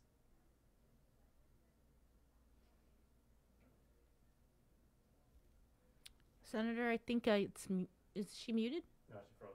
Oh, okay, there you are. That were hours long, and the overwhelming support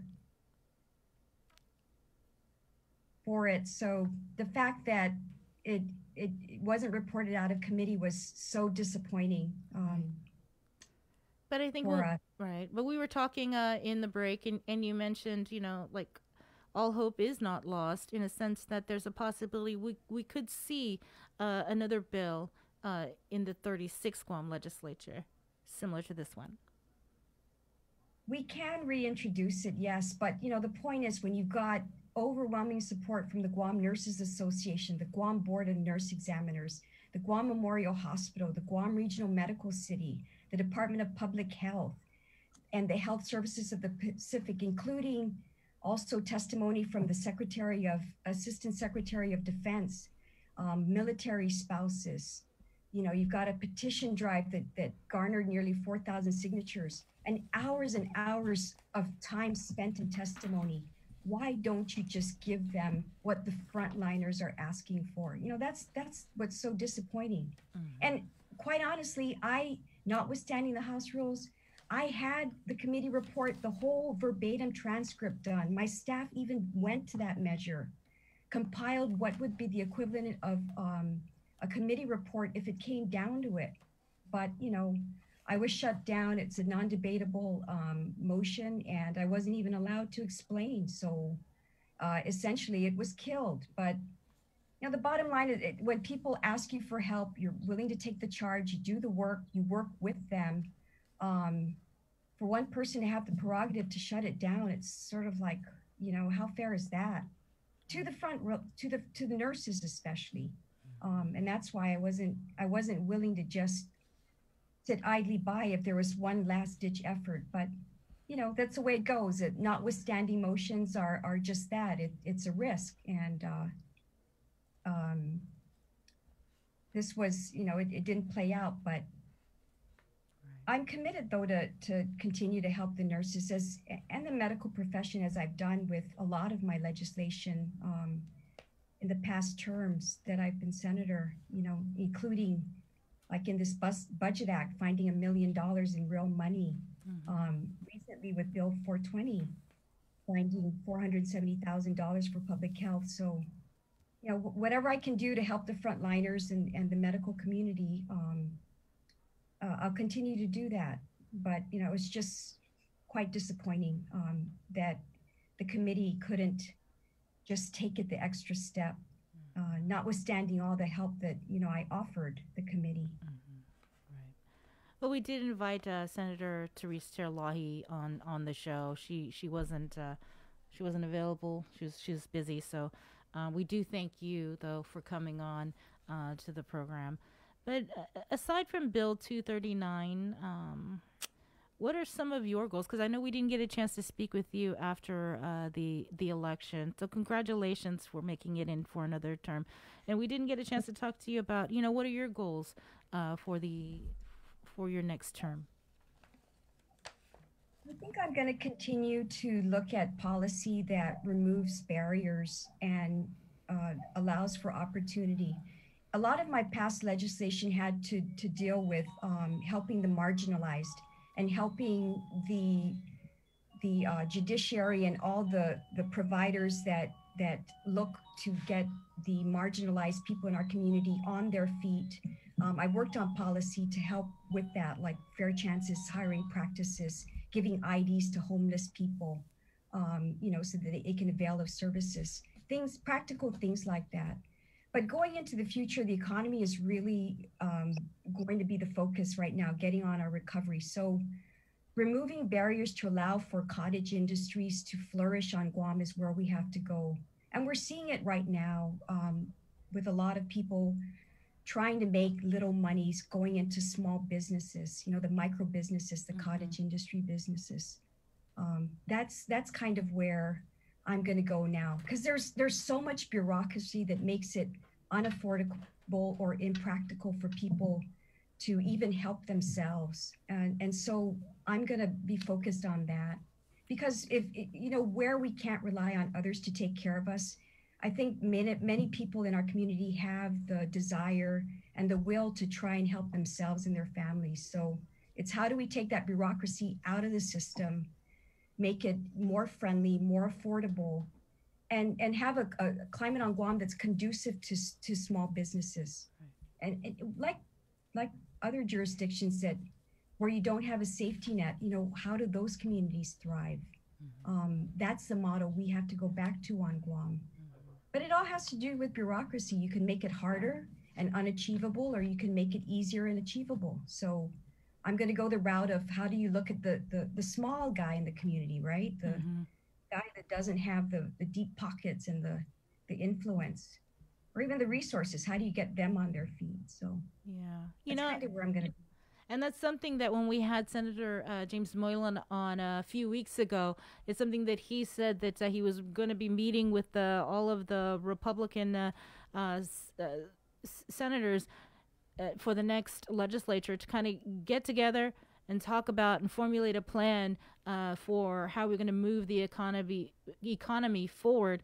And he said that, you know, day one, that's what we're going to see from Republican senators. By any chance, are you planning on seeking any leadership position in the legislature? I'm not going to seek leadership position. Yeah, I'm good. I'm fine the way I am. I mean, a lot of people speculate about what I want and what I think and all that, but you know, my record just speaks for itself. I do my work, I mind my business, I keep my mouth shut, you know, I respect people. That's really all I have to offer, you know. Keep my mouth shut, keep my ears open, and just let things be. So no, I'm not ambitious that way. I think that I've been in a happy zone. I've gotten a lot of things done, and try to stay out of trouble, you know, and that's all we have to do. We really just have to get along with people and not have this antagonistic environment within the legislature or even with the executive branch. That's really where we have to go. It's got to be an all-in for Guam approach in the 36, because we've got some major problems, and we've got people that are really just depending on leaders to kind of get over themselves and just start thinking about, you know, how we can affect everybody, right? And kind of bring everybody back on their feet. So I mean, I'm all about making good. I'm got 10 grandkids. I do it like on a day in and day out basis. So, you know, that practical, how do you just coexist as a happy unit where you're willing to pick up where people fall off, and you're willing to, you know, put in the muscle when the lifting needs to happen. Really as easy as that, I think. Yeah. So, Definitely going to have it's going to be an interesting legislature, I think, for sure. But you know, since I do have you on, and I just kind of thought about this, Senator Joanne Brown, she's coming in, and I know there's been a little, you know, friction there. Is everything going to be okay? everything is always going to be okay. I mean, the friction's there right now, right, in the legislature. I put out a bill and I get a crazy butt press release attacking it. It's just attacking it on points that aren't even germane to the bill. It's sort of like, wow. So the personal attacks, the meanness, all of that, you know, I've dealt with it, right? I've dealt with it my whole political career. And I think my saving grace is I have nothing to offer but myself, you know? So I can coexist in whatever situation. I always tease people when I get into new positions. It's just, don't underestimate the fact that I grew up with 6 brothers and I'm an only sister. So I can survive. And, but mostly I survive because I know how to keep it civil. You know, I can keep it civil, and I was taught very early on how to have extreme discipline. I mean, you can't be effective if you're not disciplined, and if you can't see things because you're blowing up all over the place. So yeah, that's kind of my that's just my way. So I'll be me, and but pray for me anyways. I get it. I'm the only girl too in my family, so don't mess with us. You can land that punch. If you only had one punch to land, you will land. No punching here in the Zoom, Senator. Please, let's keep it professional. That was a metaphor. That was a metaphor. I'm sure you've thrown a few punches in your day. Well, thank you, Senator Torres, for coming on the show. I guess since we have you on, your Christmas message to the community. I just want to wish everyone a very blessed season. I know that for many of us, it won't be merry because we're missing our family members and we're missing our gatherings and all that. But I just want to say that I continue to pray for the island, and you know, let's just do our part to be kind and be mindful of others. Sometimes it's the kindness and the mindfulness that really resonates more than any tangible gift that we can give. So I wish all of you a very Merry Christmas, and we'll continue to look for ways to help Guam. And Situus Masi, everybody, for your continued support also of my my position as a senator. I really appreciate that. And thank you, Sabrina, Jason, Andy, all of you, the KUAM family, for always keeping us informed and giving us something to look forward to hearing and to learning about our community. And also for your goodwill. Your KUAM programs are also very, very helpful to the community. Well, so, everybody. Thanks, Senator Torres. Merry Christmas to you and the family. Merry Christmas. All right. We're going to take a break, but coming up next, we've got Dave Delgado, who is going to be leading our next portion of the newscast. He's going to be meeting with our sports community. There was news about the IIAAG and ISA resuming, I believe, sports activities come the new year. So we'll get to Dave, but first, we're going to take a break. Holiday federal employees and annuitants, the open season is here. Calvo Select Care offers a comprehensive on-island network, including GMH and GRMC. Our off-island provider network stretches across the Pacific, plus our partnership with United Healthcare provides over 1 million providers throughout the continental United States. Calvo Select Care, healthcare that's always there for you. Federal employees and annuitants, enroll today.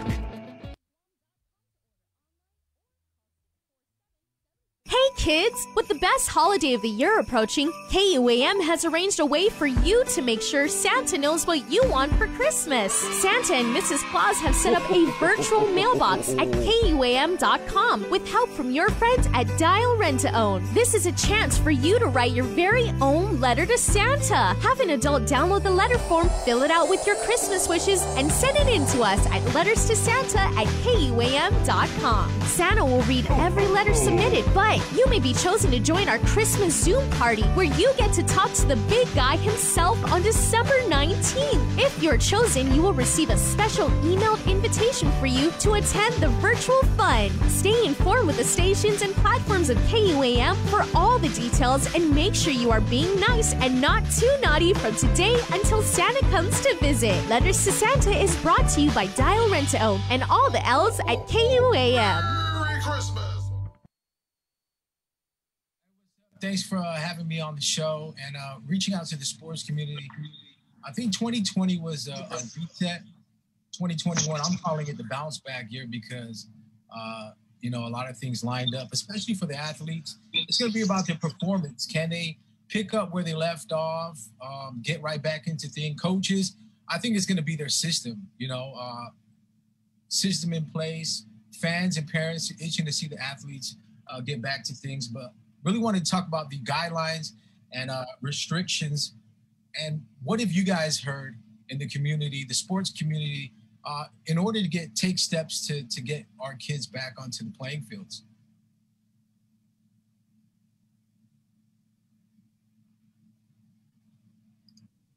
Who you want to answer? Yeah, anybody. Just go ahead and chime in, Marty, if you want to start it off.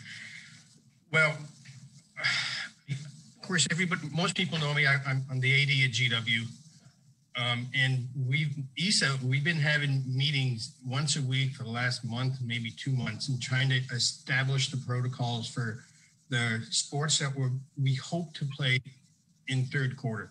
So we've been working hard on them. They're almost set in place, but things change, so the protocols are constantly changing as well. So it's a challenge, but it's a worthwhile challenge if we can have high school sports again. And I think the number one thing would be the masks and which sports are we looking at. Indoor sports, I've seen, athletes will probably have to wear them all the time. Outdoor sports, it varies, but what have you guys heard about the mask protocols? And I guess I'll go again. Nobody seems to be talking. Come on, guys. This is the Marty show right now. Apparently, right? Like Dave said, there's sports where you can wear a mask and there's sports where maybe you can't, but it really varied. I've seen, collegiate women's volleyball where every player wore a mask. The University of Oklahoma football team months ago were practicing with masks. And people complain, I won't get enough oxygen with my mask. There's really not a lot of scientific evidence about that, but it's more of a personal thing. You realize your breathing is a little bit restricted, so you won't perform as good because you don't think you're getting what you need to perform. So wearing a mask walking through the grocery store is completely different from, a running back or something playing in a sport. So yeah, you obviously have to kind of adjust things that way. But there was a CDC report the other day, and I can't find a report again. They were, I'll say, suggesting that everybody wear a mask, no matter what the sport is or where the sport is. And that was the first time I've seen that. It's always been saying, well, you know, maybe football and the high intensity sports don't need the mask. But the other day they said everybody should, you know, so it goes back and forth where it is. Well, you know, beach volleyball just made their introduction to the sports program recently. And Chris, I'm sure the beach volleyball players are dying to get back. And those are one of the sports that we can definitely see a push making a return because it's outdoors, there's a few number of people, and the distancing shouldn't be a problem there. Yeah, I think it has a good chance. Like you said, the numbers are limited. Being outdoors, we have a really nice space up at GFA where we can keep people socially distant. So there's some positive an outlook for beach volleyball to possibly happen if, you know, of course, we're still waiting for the government to say that organized competition is allowed. That really hasn't been announced yet. So we're kind of in the same boat with ESA. We're looking at the science, making plans, making protocols, guidelines, and all those are subject to change on any given day because it's such a fluid situation. So we're hopeful. I think both sides are hopeful, and it would be really great for the kids to get back out. I know they're dying to get out and do something, and even just to see their friends in person, even if it is 6 feet apart or whatever it may be, they just want that camaraderie again. So that's something I'm definitely looking forward to. You know, as a sports fan, watching the national sports come back, the NBA when they were playing in the bubble, football now, college football, you've got all these sports. Those leagues, those billion-dollar leagues, have the money to be able to implement these restrictions and these protocols. You guys, unless you have a huge million-dollar budget and you've been holding out on us, we'd love to hear about that. But without that kind of funding, how are you guys having to kind of navigate these challenges?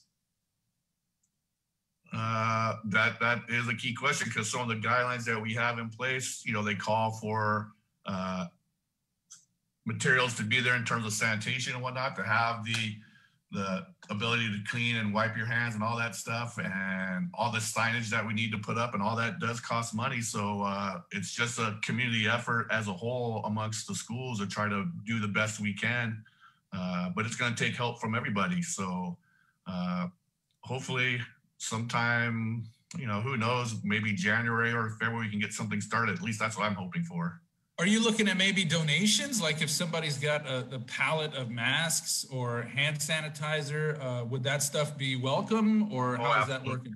Oh, no, yes, for sure. Welcome. Or $1 million budget, you'd accept that, I'm sure. Yeah, we can handle that. It would be nice.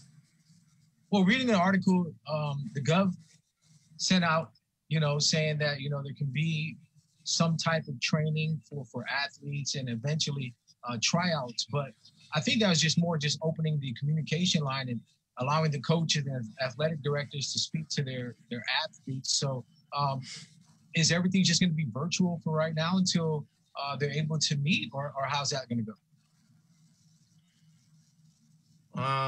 If you want to go, Marty? It doesn't matter, Chris. We can off each other. At GW, I've reached out to the coaches for the sports that we're hoping to have first, and I've contacted the school and asked the school to send a message to every teacher with what we're hoping to do. So we're hoping that the message will get out there, that we're trying to do something in January if we can. Like Chris says, it depends on the government. Okay, we're trying to tell the athletes it's okay, go out there, start exercising, but do it with yourself. Don't go find a friend down the street. You know, let's keep it safe, keep your distance, wear your mask, all that stuff. So hopefully we can get things moving. Yeah, we're trying to make sure we get all the coaches the COVID training that they need for coaching. We also trying to get the coaches that even are not going to be coaching, all of our coaches.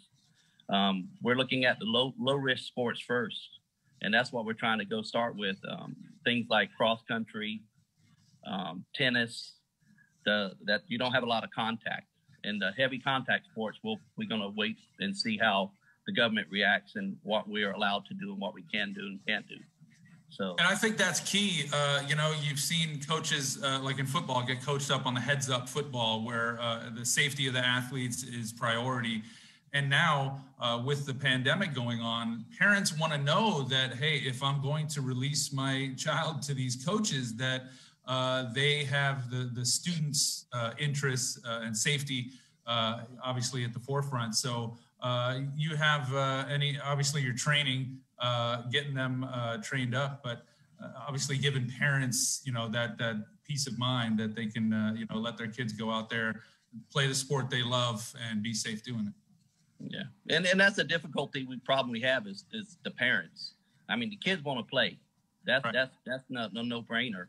But the parents are the ones that can make the ultimate decision. So we got to get their trust, and we got to get, we're still working on it. Like Marty said earlier. I mean, we don't have the $1 billion budget like you were talking about earlier with the testing athletes 3 times a week before they play. So we got to make do with what we got. And that's the difficult problem is getting the parents, because I got athletes telling me they want to play, but the parents said no. So that's going to be an issue. We may not have the turnouts that we would normally have because it is a pandemic. Yeah, and that's another thing I wanted to ask. Are the athletes required to have a test? And while the season's ongoing, when we do get back, what's the testing going to be like for athletes? As far as I know, and I can't really speak for DOE, but as far as I know from DOE, they're not requiring the athletes to have a test. It's not feasible, especially right now. Guam doesn't have enough tests, and then to test every athlete, and like Marvin said, and in the mainland where they have the money and whatnot, they do it maybe twice a week or something. It would be ideal if we could do that, but I don't think it's feasible. Would there be enough time to get our athletes' grades back up to where they need to be, physicals, in order for them to make sure that they are clear to play? Yes. Yeah, they're gonna have to have a physical. That's a no-brainer. We're gonna have to have a physical so they can participate in any kind of activity. Grades are the same thing, and that's a difficult problem we have now because we have kids that are, just I don't know if they're just not holding up their part of the deal, and they won't be able to play if they don't have the grades and they don't have the physicals. They definitely probably won't be able to play. Well, that's before the pandemic, during the pandemic. I mean, if your grades aren't up, you can't play. So that's part of being a student athlete. And you guys, I'm sure you talk to athletes constantly. You're in contact with your athletes. How are the seniors dealing with this? The ones that maybe missed that last season, how are you kind of helping them cope with this? No, that's a pretty interesting question for me because my daughter is a senior and she's gotten to the point now. We were talking the other day and she told me, she said, "Dad, I miss sports. I really want to get out and play, but really all I want is to have a graduation. That's all I want." And so, I mean, that's where her mind is. She wants to be able to go across the stage and do all that stuff and have actual physical graduation. If sports happen, great. So yeah, it's hard on the seniors for sure. Yeah, we got to do some kind of makeup season or something for these guys when this is all over. Let's just have a little, tournament, an invitational. All seniors come out, show us what you got. That's not a bad idea. That'd be cool. Nope. And what about the venues? The upkeeps of the field? I know during these times, a lot of the fields haven't been cut outside, but school property, have they been upkept? And when, we do get back to play, is it just, right back into things, or are there going to be some maintenance issues? There's always maintenance. It's stops. Definitely going to be some maintenance issues with the fields because they've been cut once a month, but the upkeep is not as like we. Another concern is the budgets. We don't have the money that the state schools have when it comes to preparing fields and stuff. We don't even have the facilities that they have, but DOE has been doing some things. We finally got an air conditioning working in Southern High School, so we have a so we're good there. I wanted to get Doug in here. We wanted to talk to you about this. We didn't bring you in just so you could sit there and look pretty. We wanted to hear your perspective too. But we saw, Dave and I, all last year before this, we saw the momentum that UOG was building in their athletics, of really putting these great squads together, really, recruiting some high quality talent. So how have you been able to kind of navigate keeping that momentum going when all activities basically have ceased? Well, for the moment, it's pretty much ceased. We do have, the coaches did do some recruiting. Of course, it's kind of went out the door. More than likely, I doubt seriously if we will play this year, more for financial reasons than for athletic reasons, just because our field house and athletics are kind of tied together, and we've lost $100,000+ on the field house side. So it's really affecting overall athletics. But right now, we really do plan on coming back in the fall. Hopefully, we'll be playing in the fall, and hopefully we'll add. We got men's and women's soccer, men's and women's basketball. We plan on adding baseball and women's rugby come the fall. So hopefully we'll kick back in with 6 sports instead of 4 to try to capture some of that momentum to go forward. And we've actually we actually have one volleyball club team practicing here right now we've started to learn our protocols and stuff, that they have to get the temperature check, have to do hand sanitizer. We do shoe sanitizer as they go in the gym, so that their shoes are sanitized when they go in. We've got the volleyball club team. They've got about 20-25 girls showing up. They fully wear masks when they're out there practicing.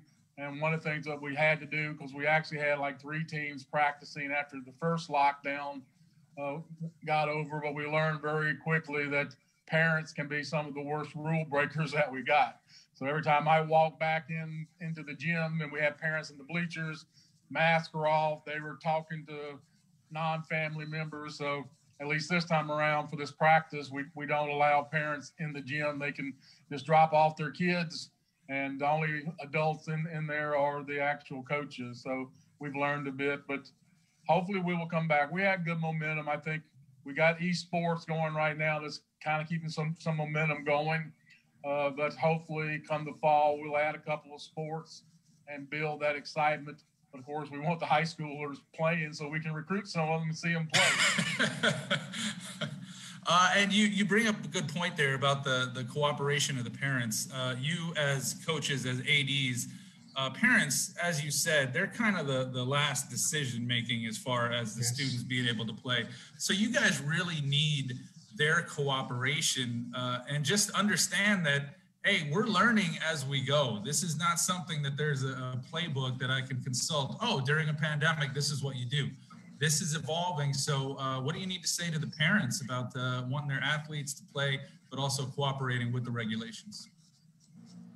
And I think you just summed it up in the last words. Just everybody needs to follow the protocols that are in place. They're there for the safety of everybody involved, not just the people in that gym or on the field, but when you go home, you should be a little safer as well. The hand sanitizer, the mask, the distance, all that stuff needs to be followed, no matter who you are or where you're coming from. Yeah, and I concur. I'd like to tell the parents that the athletes, their safety is our primary concern during this pandemic, and we're trying to do this for them, and I know they want to play. So every time the kids participate in any kind of sports, the parents are releasing them to the care of the coaches, the athletic directors, the schools. And so we are concerned about their safety, and we're doing everything we can to make sure they stay safe. But like, we said earlier, you can't be 100% sure everything's going to be safe, but we're doing everything we can.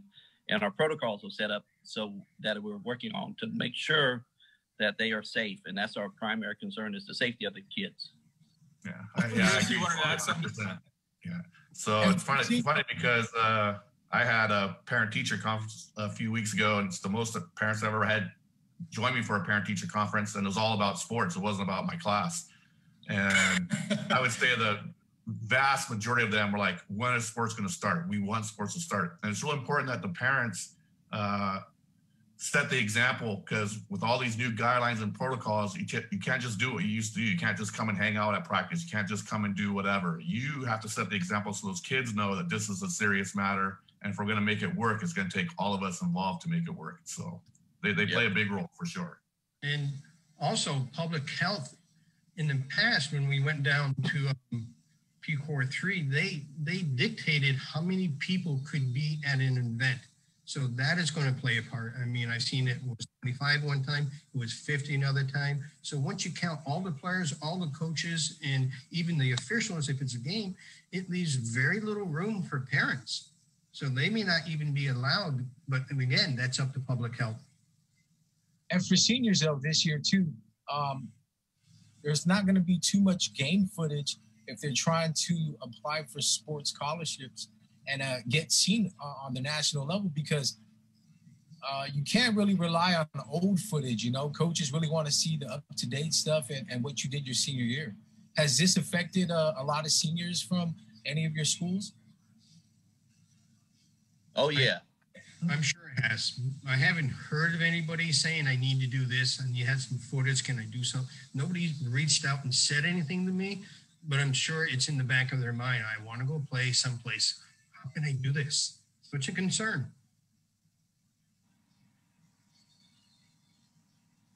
And how doing a sports segment on a Monday morning, we've all kind of got our eyes on the TV here. I got to ask you, did everybody's team win today? Well, my team's playing right now, and they're up. I think they're up 14-0, which is unheard of because I'm an Eagles fan, so I'm pretty excited. Wow! How are you feeling about Jalen Hurts taking over? Hey, he's looking good.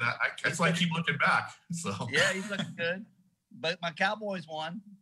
Yeah, that's your only fault, Marvin. Is you're a good guy, but you got one fault, and that's you're a Cowboy fan. But I haven't heard anybody say the Cowboys won in a long time. I didn't think. Hey, I was hoping they would lose the rest of them and get a top draft pick. I just know that my Dolphins were losing to Kansas City. I haven't seen the final. Oh, everybody's been losing to Kansas City. That's nothing to be ashamed of. I know. They lost. Oh, gee, thanks. Spoiler alert. I was hoping. Dave, you got anything else? Yeah. So, what are there going to be other meetings around the corner just to get some more info out to parents and players? I mean, you know, the first word went out, hey, start training. Now, you know, what's the next step for these athletes that, you know, are at home or doing anything virtual? I know we're looking at starting. I'm sorry. Go ahead, Chris. That was me. That was Marty. I was going to say. Oh, go ahead, Marvin. Go. No, we were trying to get some surveys out. I don't know if they've sent them out yet or if they've started them, but we're trying to get surveys to parents so we can get their input on sports and so forth, and students also, the student athletes. So once we get all that information, we'll make decisions based on that. I'm sure GDOE will make decisions based on that. So we have no control over it, but hopefully, you know, we'll have their support and we'll hopefully get something started soon. The kids need it. I think the kids need it. The people need it. Watching sports, again, as we all have our eyes on the TV while we're doing this interview, sports is just one of those things, man, that no matter what's going on in the world, hey, put the game on, root for your team, root for somebody else's team. You know, it's just, it kind of helps bring everybody together. So we definitely need it. But obviously everybody's had to adjust their plans, their years based on this pandemic. So just kind of look at this as the huddle, you know, you guys, obviously all the meetings you've had, getting together, figuring out that when you do get the go ahead, when the protocols are in place and everything is safe enough, that the next sporting events that the people are allowed to attend, I think are going to be much needed, and people are just looking for that little release and that escape from everything going on in the news. So sports, we know, is important. Couldn't agree more. Yep. Totally agree. Yes. Hopefully it all works out. And their numbers, which have been dropping, but maybe came up a little bit the last several days. Hope that the numbers keep going down. People need to keep doing what they are supposed to be doing. The distance, the mask, the hand washing, and all that, for not just for you and your family, but for everybody on Guam.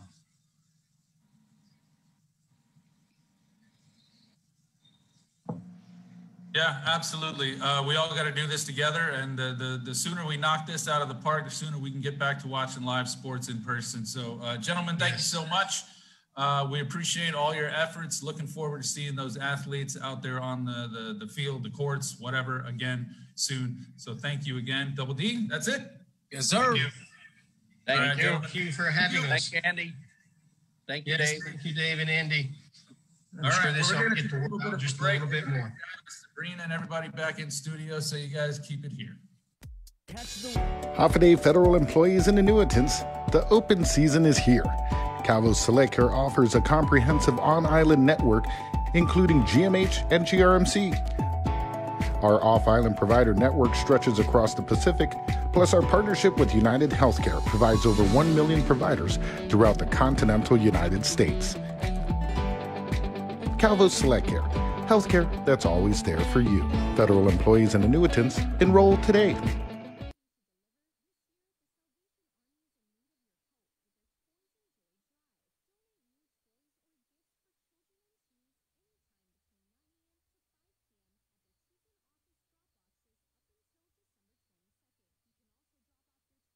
Hey kids! With the best holiday of the year approaching, KUAM has arranged a way for you to make sure Santa knows what you want for Christmas. Santa and Mrs. Claus have set up a virtual mailbox at KUAM.com with help from your friends at Dial Rent to Own. This is a chance for you to write your very own letter to Santa. Have an adult download the letter form, fill it out with your Christmas wishes, and send it in to us at letterstosanta@KUAM.com. Santa will read every letter submitted, but you may be chosen to join our Christmas Zoom party where you get to talk to the big guy himself on December 19th. If you're chosen, you will receive a special emailed invitation for you to attend the virtual fun. Stay informed with the stations and platforms of KUAM for all the details, and make sure you are being nice and not too naughty from today until Santa comes to visit. Letters to Santa is brought to you by Dial Rent to Own and all the L's at KUAM. Merry Christmas! Let's get merry during the most wonderful time of the year by making spirits bright. KUAM and its community partners, McDonald's of Guam, Coast 360 Federal Credit Union, Office of the Governor, Island-Wide Beautification Task Force, and the Guam Museum want to highlight your decorations and lights by flooding the social media pages of KUAM with your videos and photos. Finish your holiday setup, snap a few shots or video of your delightful display, and send it to us through social media or email them to promotions@KUAM.com. Check out our posts every Friday or tune in to KUAM News Weekend Edition for a special montage of the submissions certain to be making spirits bright with every broadcast. Warmest holiday wishes from McDonald's of Guam, Coast 360 Federal Credit Union, Office of the Governor, Island-Wide Beautification Task Force, the Guam Museum, and KUAM Communications. Breaking news! This just in, Santa has a combined $4,000 to give away for Guam's best outdoor holiday display. Submit your outdoor display for a chance to win cash prizes. All submissions will be posted on our Facebook page, and the top 10 most liked pictures or videos wins a special cash prize to make your season even brighter. Visit KUAM.com for more details. The Christmas Pops virtual marketplace continues on the stations of KUAM and on our webpage at KUAMChristmasPops.com. Catch the encore through December 11th on demand and on the stations of KUAM Communications. The Christmas Pops virtual marketplace is presented by Stroll Courier. Get all your packages, documents, and gifts delivered island-wide. Visit strollguam.com/courier and book a delivery today. Domino's. Visit domino's.gu for faster, easier online ordering. And JA Guam, bringing the business of life to life. Spirit of the season on KUAM Communications leading up to Christmas Day. And we are back. Time 8:31 in the morning. It's The Link, be brought to you by Calvo Enterprises, I-10E, and welcome back to the show, guys. Welcome back, everybody. We're going to head straight into our Zoom room where we have Public Auditor BJ Cruz. Good morning, BJ. Good morning, Sabrina. Good morning. You know, I had a chance to kind of briefly look over this decision in the Basel Food Industrial Services Corporation case, and all I got to say is OMG. Can you kind of just give our viewers and our listeners just is that the official GovGuam clarification for those kind of things? Well, you can have a clean audit, you can have an audit with concerns, or you can have this wasn't OMG. an audit though. This was a decision in a appeals case, and the points that were issued by the public auditor's office were rather interesting, I guess you could say. BJ, if you could just kind of go through the results and the findings from this appeals or decision. Okay. Well, anyway, last year during 2019, the food service was being done on an emergency basis. It's been on an emergency basis for years now. Yeah. I think you remember when even the mayors were made to do the food service for the Manamco. Mm-hmm. Because public health wasn't able to get itself together to get this contract out correctly. Well, anyway, in April, SH had the emergency contract for that month. 5 days a month, it had a C rating, and under the contract, that meant that it would be terminated. To ward off termination, they went in and voluntarily withdrew from the contract, claiming that they didn't have enough delivery people to get the meals out on time and didn't want to continue paying all the fines that they were being levied against them. So GSA allowed them to voluntarily withdraw. Mm-hmm. At about the same time that day, Basel had brought over to GSA a copy of the environmental division's finding that SH got a C rating for its food service. GSA said, well, you know, they've already terminated the contract, so that's fine. That's fine. They gave the contract to Basel. Basel had the food service from April, May, June, July, August, September, and October. In September, GSA issued the invitation to bid, which would have been for a 3-year contract. Everybody submitted their bids in October, and on October 24th, they opened the bids, and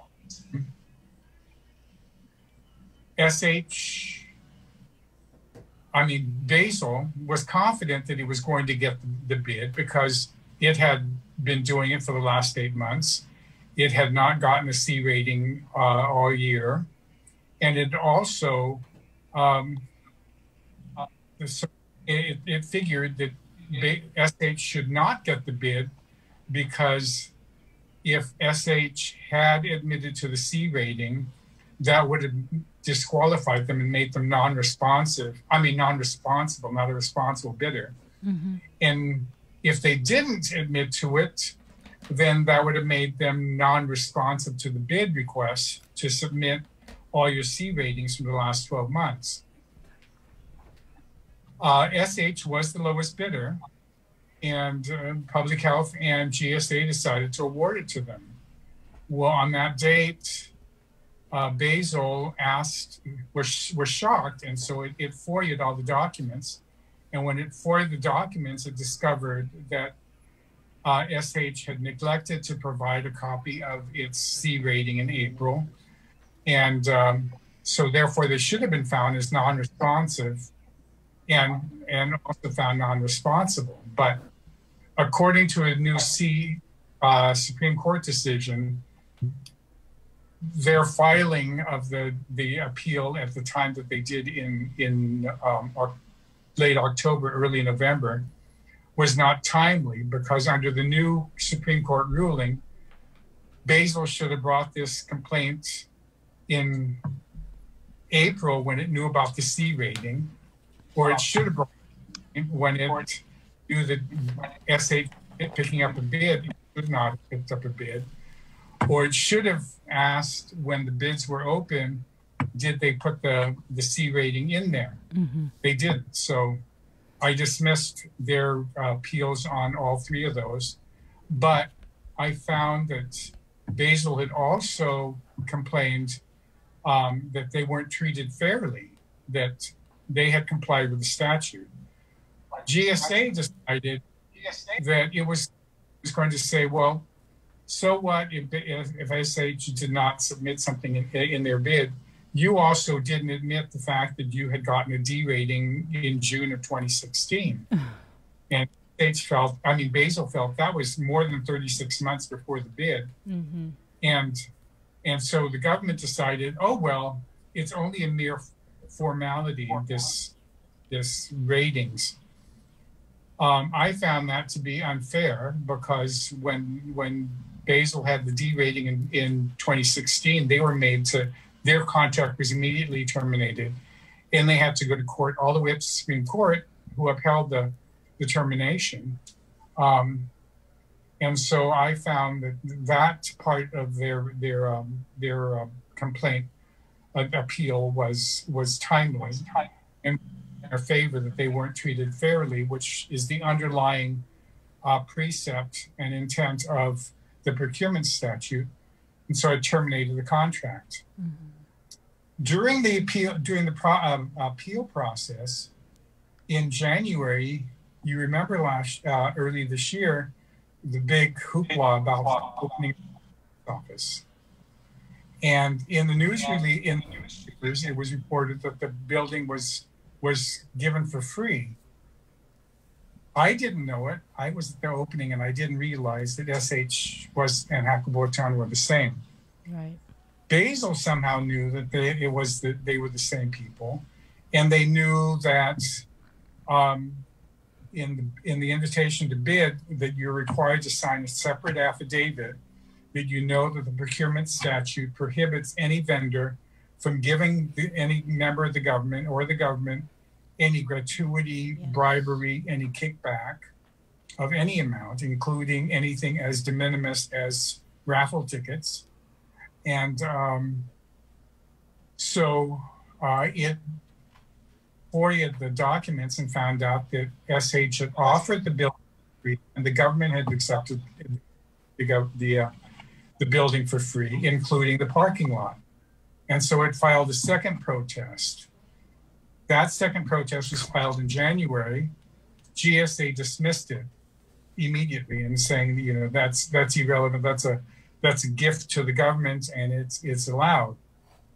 When I heard the case in October, I listened to it and I felt that in light of the facts that one, SH had signed the affidavit in October that it knew the statute against giving.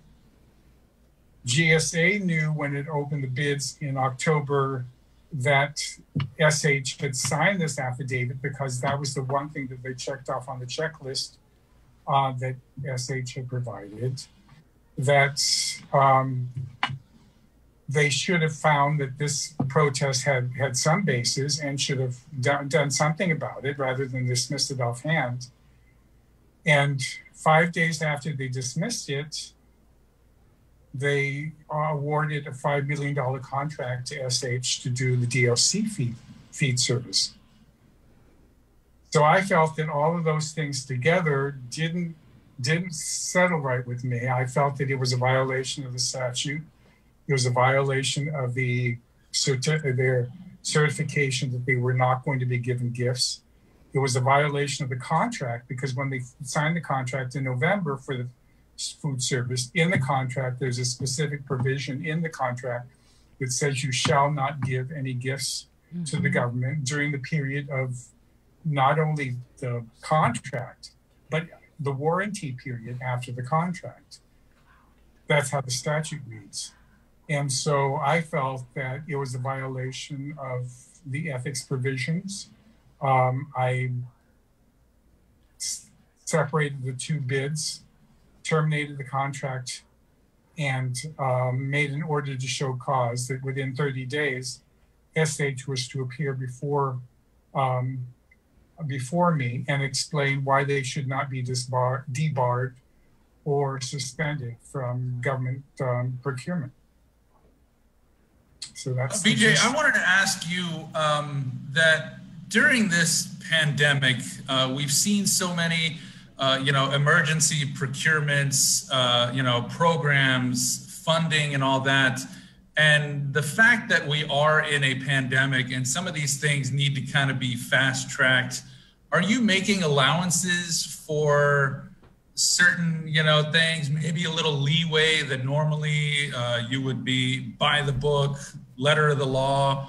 Or are you kind of understanding that, sometimes these things, we just need to get the help to the people? So is there a way that maybe you're just kind of ensuring that, hey, we're doing this by the book, but also... Well, a couple of things is all this happened before the pandemic hit. Right, but other cases I'm talking about, that... Hypothetical that I will deal with when it comes before me. Right now, I'm not going to say whether or not I will or will not. I've sworn to uphold the law, and that's what I will do. Unless, of course, they can show when your hypothetical comes before me that it was absolutely necessary. So this is something that this pandemic, years from now, you'll probably be reviewing the books and the records on this. Yes. So I mean, that wasn't this case. Mm-hmm. Right. So this happened pre-pandemic. So let's just get back to this particular case with SH and Basil. You said that there's the 30-day period for the order to show cause. Have you had any conversations with the chief financial officer over at GSA? No. Oh, okay.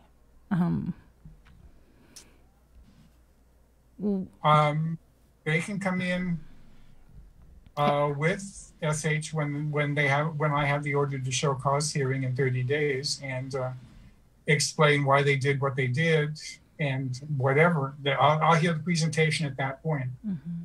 But right now I've made the determination that right now it doesn't smell right, and they're going to have to prove to me that it was right and that I shouldn't suspend them for a period or debar them from bidding in government contracts. Mm-hmm. Are you aware if any other government agencies are in the Hakapitan building currently? Or have I've read the paper, the GPD's there. Is that something? I've not driven by myself to look at it, and that really isn't the issue before me at this point. I'm hoping that there was a proper RFP that went out. Invitation to bid for the lease of that building, and that it's being paid for. But that I don't know. I don't know any of the facts in that one. I just see in the newspaper, there've been several news stories about the training that's over there, and I'm not sure what other divisions of GPD are there. But so when in 30 days, when you have the order to show cause hearing and it's not looking so good for SH, would that contract with GPD, if there's a contract, be impacted? That will have to be explained at that point. I can't prejudge this until I hear all the facts. Okay. And just going back to what Andy was questioning about, are those, you issued the audit on the CARES Act fund earlier this month, I want to say, and you mentioned before that there were a couple more that were going to be issued. Are they going to be issued before the CARES Act funding expires at the end of the month? Hopefully. I know that probably sometime by either late this week or early next week, I should be issuing the audit that we did on the differential pay. And hopefully by the end of the month, I will issue the audit on the COVID hotel procurement at the very, very beginning of the pandemic. Okay. Remember there was that whole big, all of you guys in the media were hollering and screaming about that. And so we initiated an audit to determine if that was done properly. Right. Yes, I remember that vividly. Well, thank you so much. Thank you so much, Speaker Cruz, for coming on the show. Was there anything else you wanted to say? Well, no, I just wanted to remind everybody. If Chris had been on today, I was going to tease him because last year, remember when I made the announcement last December, reminding everybody that the procurement statute had a whole chapter on ethics, and that vendors are prohibited from making gifts to government agencies, and government agencies are prohibited from asking vendors to provide gifts for their Christmas parties. Yep. And Chris decided to dub me as the Grinch that stole Christmas. I'm sure he's listening right now. And so, and I reminded everybody back then, you're not supposed to do this. And the prohibition extends from when the bidding start. I mean, when for IFB goes out and you start to think about even bidding on it, from when you submit your bid, it goes throughout the contract. And the way the law is written, the prohibition against giving gifts and gratuities and bribes and kickbacks extends all the way into the warranty period.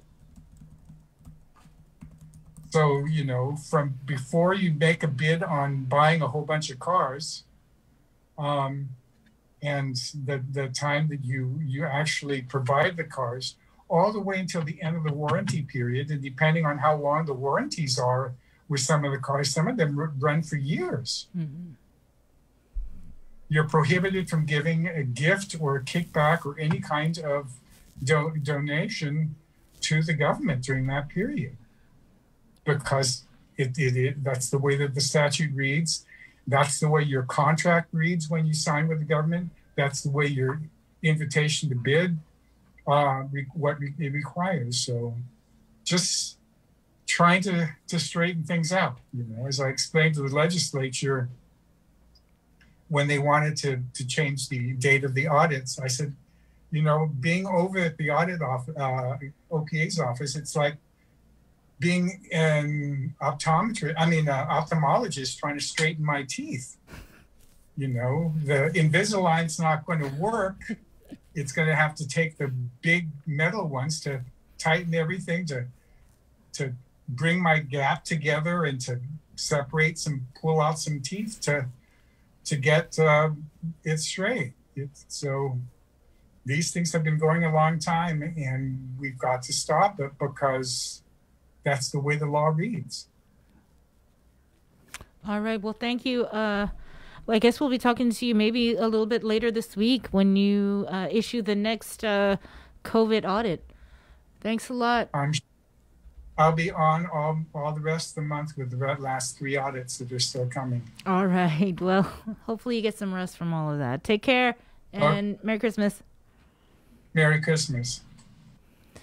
All right. Coming up on the link, we're going to have an update from Public Health spokesperson Janella Cruz, and we might have the communications director for Adelup, Crystal Pacos and Augustine. We're hearing that there may be some developments coming out of Adelup sometime today, but stay tuned. We'll have more on the link after the break. GU Self-Storage, conveniently located near the Harmon McDonald's. We offer affordable rates, online payments, and auto bill pay for your convenience. Plus gate access daily from 6 a.m. to 9 p.m. Call us today at 648-7867 for more information.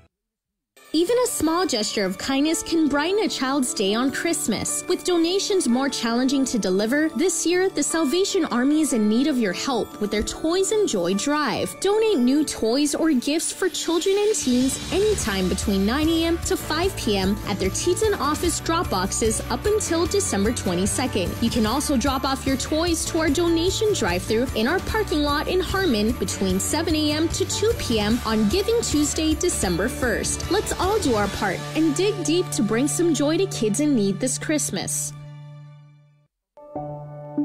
You overcame the challenges of this day and age and showed the world that our spirit of Inafat Malik is unbreakable. Siduas Maasi to all our community partners who helped the KUAM Care Force in giving back this year. And thanks to you especially, the people of Guam. Your kindness and generosity gave hope to so many in need this year. Let Giving Tuesday be the spark that keeps the spirit of generosity going throughout the year.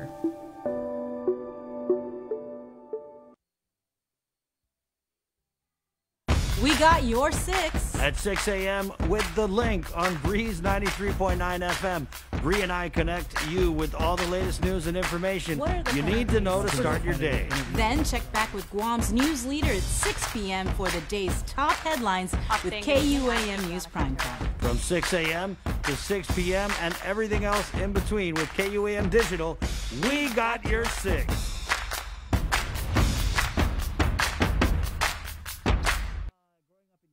I got a shout out to the sisters of that started up St. Mary's back home for teaching Yap this song. Instead of Guam, we said it's Christmas on Yap. So every Christmas program back home, at the end, they'll bring up all the students from first grade all the way to 8th grade, and we'll sing It's Christmas on Yap along, and then we'll close out with Feliz Navidad, one of my favorite Christmas songs. So. Did you have to perform? Yeah, I did. I did perform a couple growing up and joining the Christmas programs. I was one of the Three Kings. I sang the frankincense part. I forgot. That's all I remember. It's just frankincense. It's just growing. And then now that my girlfriend has all these essential oils, and the frankincense is one of those essential oils. I was like, oh, so this is the thing that I was singing about. That's pretty remarkable because when I played one of the Three Kings, when I was in at Maria Ujo in the 4th grade, I was myrrh. What? Yeah. Yeah, I was frankincense. What's up, bro? Yeah. Hey. Okay, but you said you actually did that when you were young and you sang those songs. More importantly, is that somewhere on the internet that people can look it up? I don't think so. This is, I think, way before those. Yeah. I think not a lot of people had those. And I got to tell you, when that CD of the St. Francis Children's Choir came out in 1996, everybody on the island had that in their CD changer at the time. It was like the go-to jam during the whole. Of course, everybody had a CD changer too. Right. Andy, did you have a CD changer back in '96? I don't think so. I just had one of the, the in-dash, just the one. Sorry, I wasn't high-tech with the disc changer. But I mean, you're like Mr. Alpine, Rockford Fosgate. I mean, come on, man. You're like all about the car stereo. Used to be, yeah, but I just stick to the one CD. I don't need to change. It's not like it took a lot of work to put a CD into the thing. That works. Well, we have Janella Carrera, the spokesperson for public health. She's in the Zoom room. What about you, Janella? Did you have the CD player? You got a CD changer. In my car? No, did not. I don't even think I had the CD at all. Just the tape. The tape cassette. Yeah, I had the cassette also. Yeah. I used to do radio way back. Did you guys used to have the carts? When I started, absolutely, yeah. I didn't have carts. You didn't. No, it was all digital when I started. So. Yeah, Vic is new. He's young. The carts were pretty bad. They were huge. But anyway, Janella, how are you doing? I'm okay. Haven't had a day off this weekend. We had our weekend community testing. So, but we're really glad we were able to offer it this entire weekend. Mm-hmm. Spirits are high. everybody is very, our morale is very high. So and vaccines are going to be coming soon. So we're preparing for that. Public health is very, very busy. Christmas is around the corner, but nonetheless, we're glad that our cases are starting to go on a downward trend. And things are going well for our island. So we're really happy about that. Right. And let's talk about the community mass testing. How did that go over the weekend? What was the turnout? Actually, the turnout was really well. In fact, the Judicial Parking Lot Center yesterday went over 200 cases, or I'm sorry, not 200 cases, sorry, I misspoke there, 200 tests. So, the limit was 200. That was supposed to be the limit, but they did 220 tests yesterday. And I believe the mall also went over 200 yesterday. GPO was a little slow. We didn't quite reach that number. I think we only went a little over 100. We're not sure why GPO was a little slow, but nonetheless, we're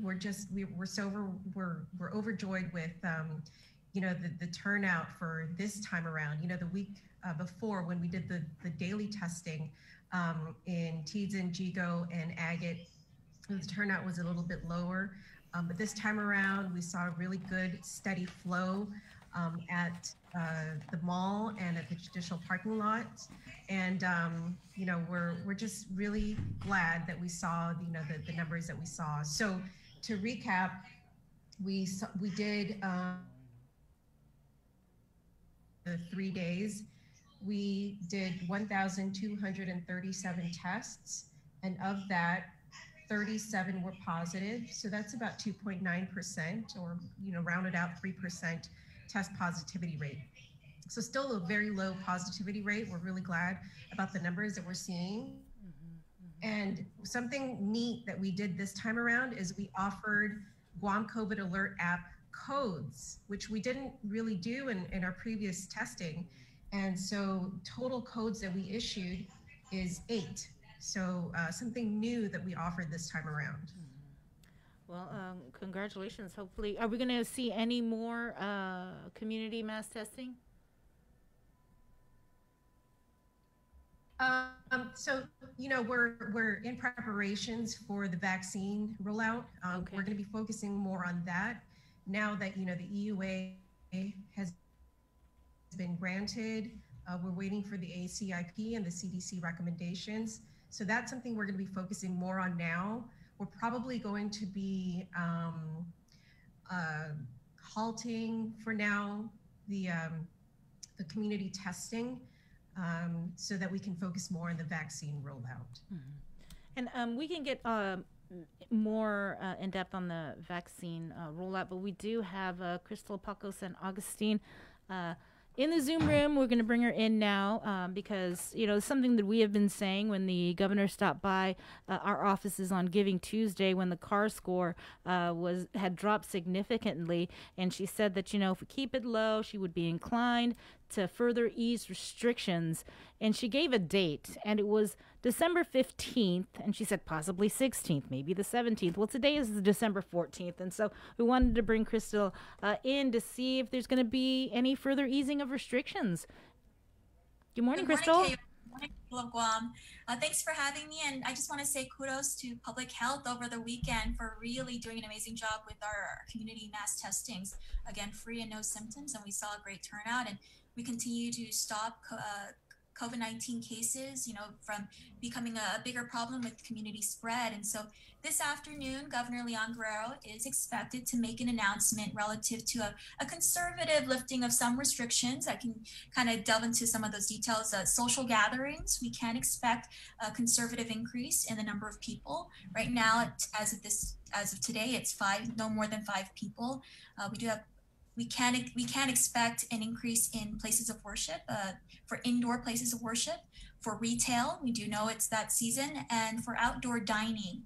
what I can tell you, you won't be seeing in today's easing of restrictions is you won't be seeing opening of indoor dining at this time. You won't be seeing opening of bars at this time. And again, we want to be very conservative with our opening. We know how delicate the situation is. And the people of Guam have been doing a great job. I just want to say that for these past 2 weeks. You know, when we rolled out the Strive for 5 effort, we announced the CAR score, we unveiled that formula, we were at the 40s. You know, that was at the peak of our construction clusters. And so to see the progress and to see that, you know, the CAR score truly correlates with our hospitalizations, with our death counts, with our positivity rating, our positivity cases. And so again, kudos to the people of Guam. Thank you so much for being so vigilant about, you know, sticking to the guidance, especially as, you know, it's the holidays. We do want to gather, but we want to make sure that we don't open the floodgates. We don't open, you know, don't open everything all at once. We all know that that's a disaster waiting to happen. And we also want to be mindful that our nationwide, our partners, they're seeing spikes, they're breaking records, and not the good kind of records. We're seeing a death toll count on the rise in the States. And so we know that we probably won't be able to tap on those resources as much as we were able to in this current spike, that spike we just saw here on the island. And so we know that our resources are still limited. We know that our hospital workers they're tired, and we know that we want to prevent a third surge. So conservative is the way to go. Again, Governor Lulian Guerrero will be making an announcement this afternoon. We'll see an accompanying executive order to correlate with the changes, and a public health updated guidance relative to these changes I'm talking about. Again, social gatherings, places of worship, retail, and outdoor dining. All right, and definitely, as you mentioned, no changes, no lifting of restrictions for indoor dining, and there will be no bars opening, right? Not at this time. Again, maintenance. Now that we've hit that 5 mark, right, the Strive for 5, we've got to 5 and below, it's about maintenance. And so in speaking with Dr. Felix Cabrera, the author, again, of the CAR score, 2.5 and below is really where we want to be. It's where we were most of the summer months. Hey, if we can get even to 0, to those days where we used to report 0 new cases, that's the ideal situation. And again, holding out for Christmas, we could see more easing of restrictions by Christmas. Christmas is still about 2 weeks away. So if we continue to do well, Governor Leon Guerrero is inclined to lift additional restrictions for Christmas and maybe New Year's. But again, we're so close to the vaccine, a lot of optimism and anticipation for that. And so if we can continue this maintenance, then we're well on our way to a better 2021 and bigger gatherings and a larger scale 2021. Mm-hmm. What about the P-Core? Will we see any changes to P-Core 1? You know, I haven't got the full update on the P-Core 1, if that will be changed. I'm actually going to go into a 9 o'clock meeting with the governor and get more details about direction from here on now that we're starting to lift restrictions. So again, the restrictions that I'm referring to, the lifting of restrictions, it would take effect per the draft EO that I've seen. It would take effect tomorrow morning at 8 a.m. Okay. So this afternoon, I'll have more information. All right. Thanks a lot, Crystal. Thank you for having me. All right. Okay. Thanks. Have a good day.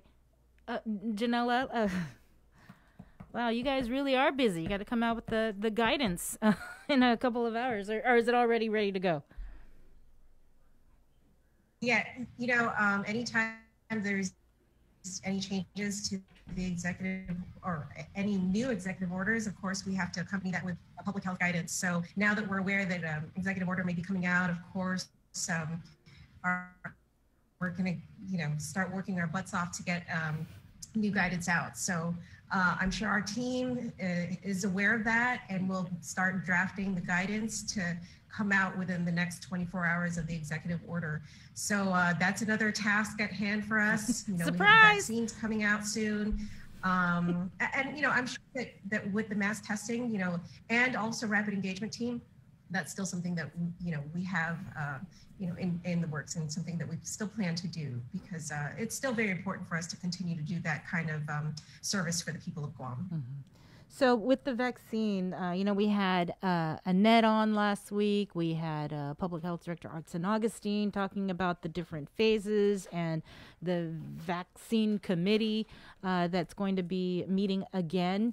Is there any new information on, or any changes in terms of how many vaccines we're getting, when they're expected to arrive to Guam, because they're already starting to roll them out in the mainland?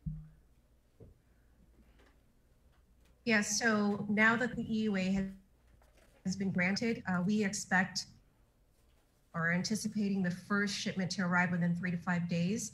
But of course, we can't begin to administer the first doses until the ACIP and the CDC recommendations.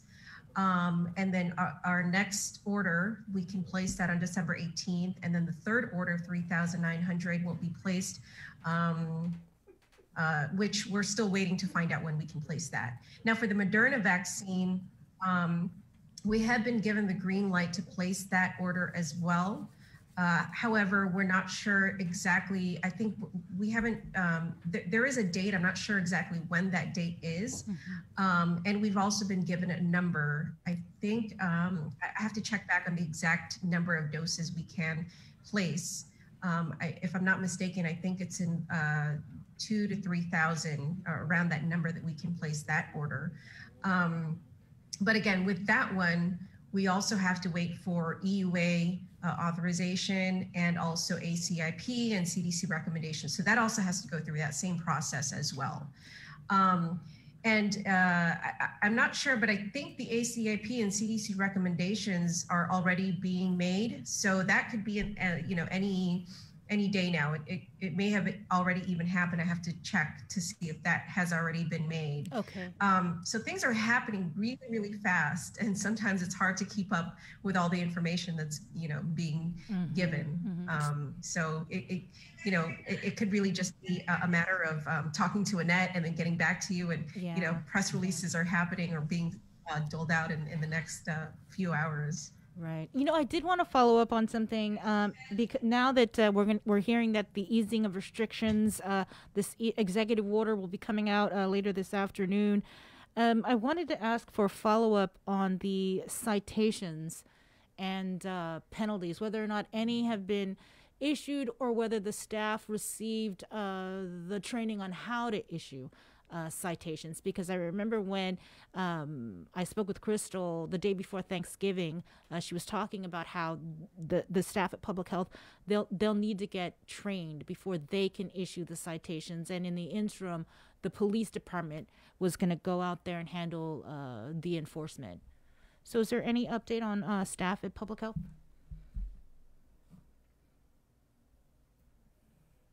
That's right. So the training should have occurred this past weekend. I believe it was on Saturday that they should have received the traffic citation training. And once they receive that training, they should be able to begin issuing citations. And so that's pretty much similar to being able to issue traffic citations.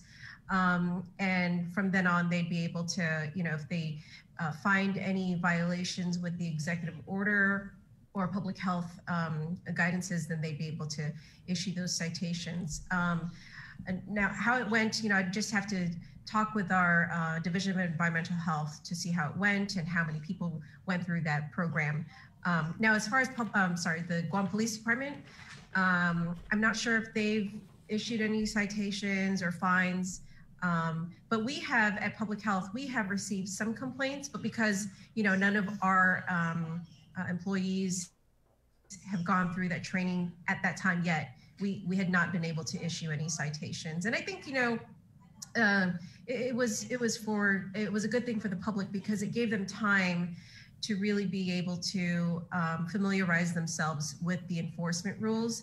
And so anytime a complaint came through, and if we went out and inspected, it gave us time to really educate the community and the public that, this is a violation. And, in the future, you may be issued a citation or a fine. So it gave them time to really understand what this violation meant. And that if it were to occur again, and at that time, if we had officers or deputized officers, and it were to happen again, they may receive or be given a ticket with a fine attached to it. Okay. Well, thank you, Janella, for the update. Was there anything you wanted to press out to the public before we go to GMH? I just want to coming out this past weekend, for all their support, and all of our partners, of course, as well. You know, GPD, the Guard, Guam Fire, UOG nurses were out.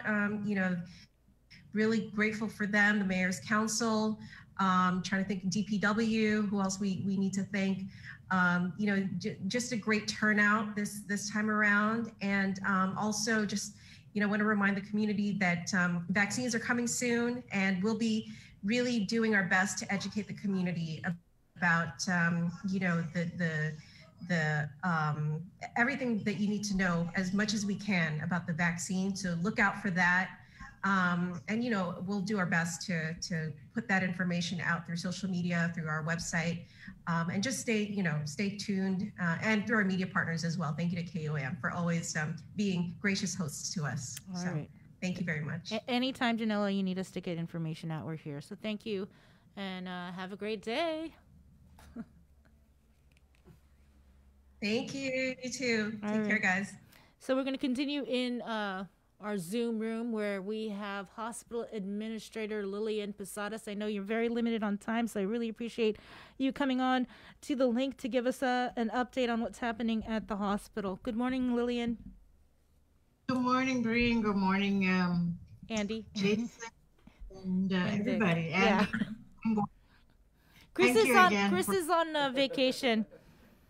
Ah, all right. Yeah, Chris is fine. He's okay. He's just on vacation.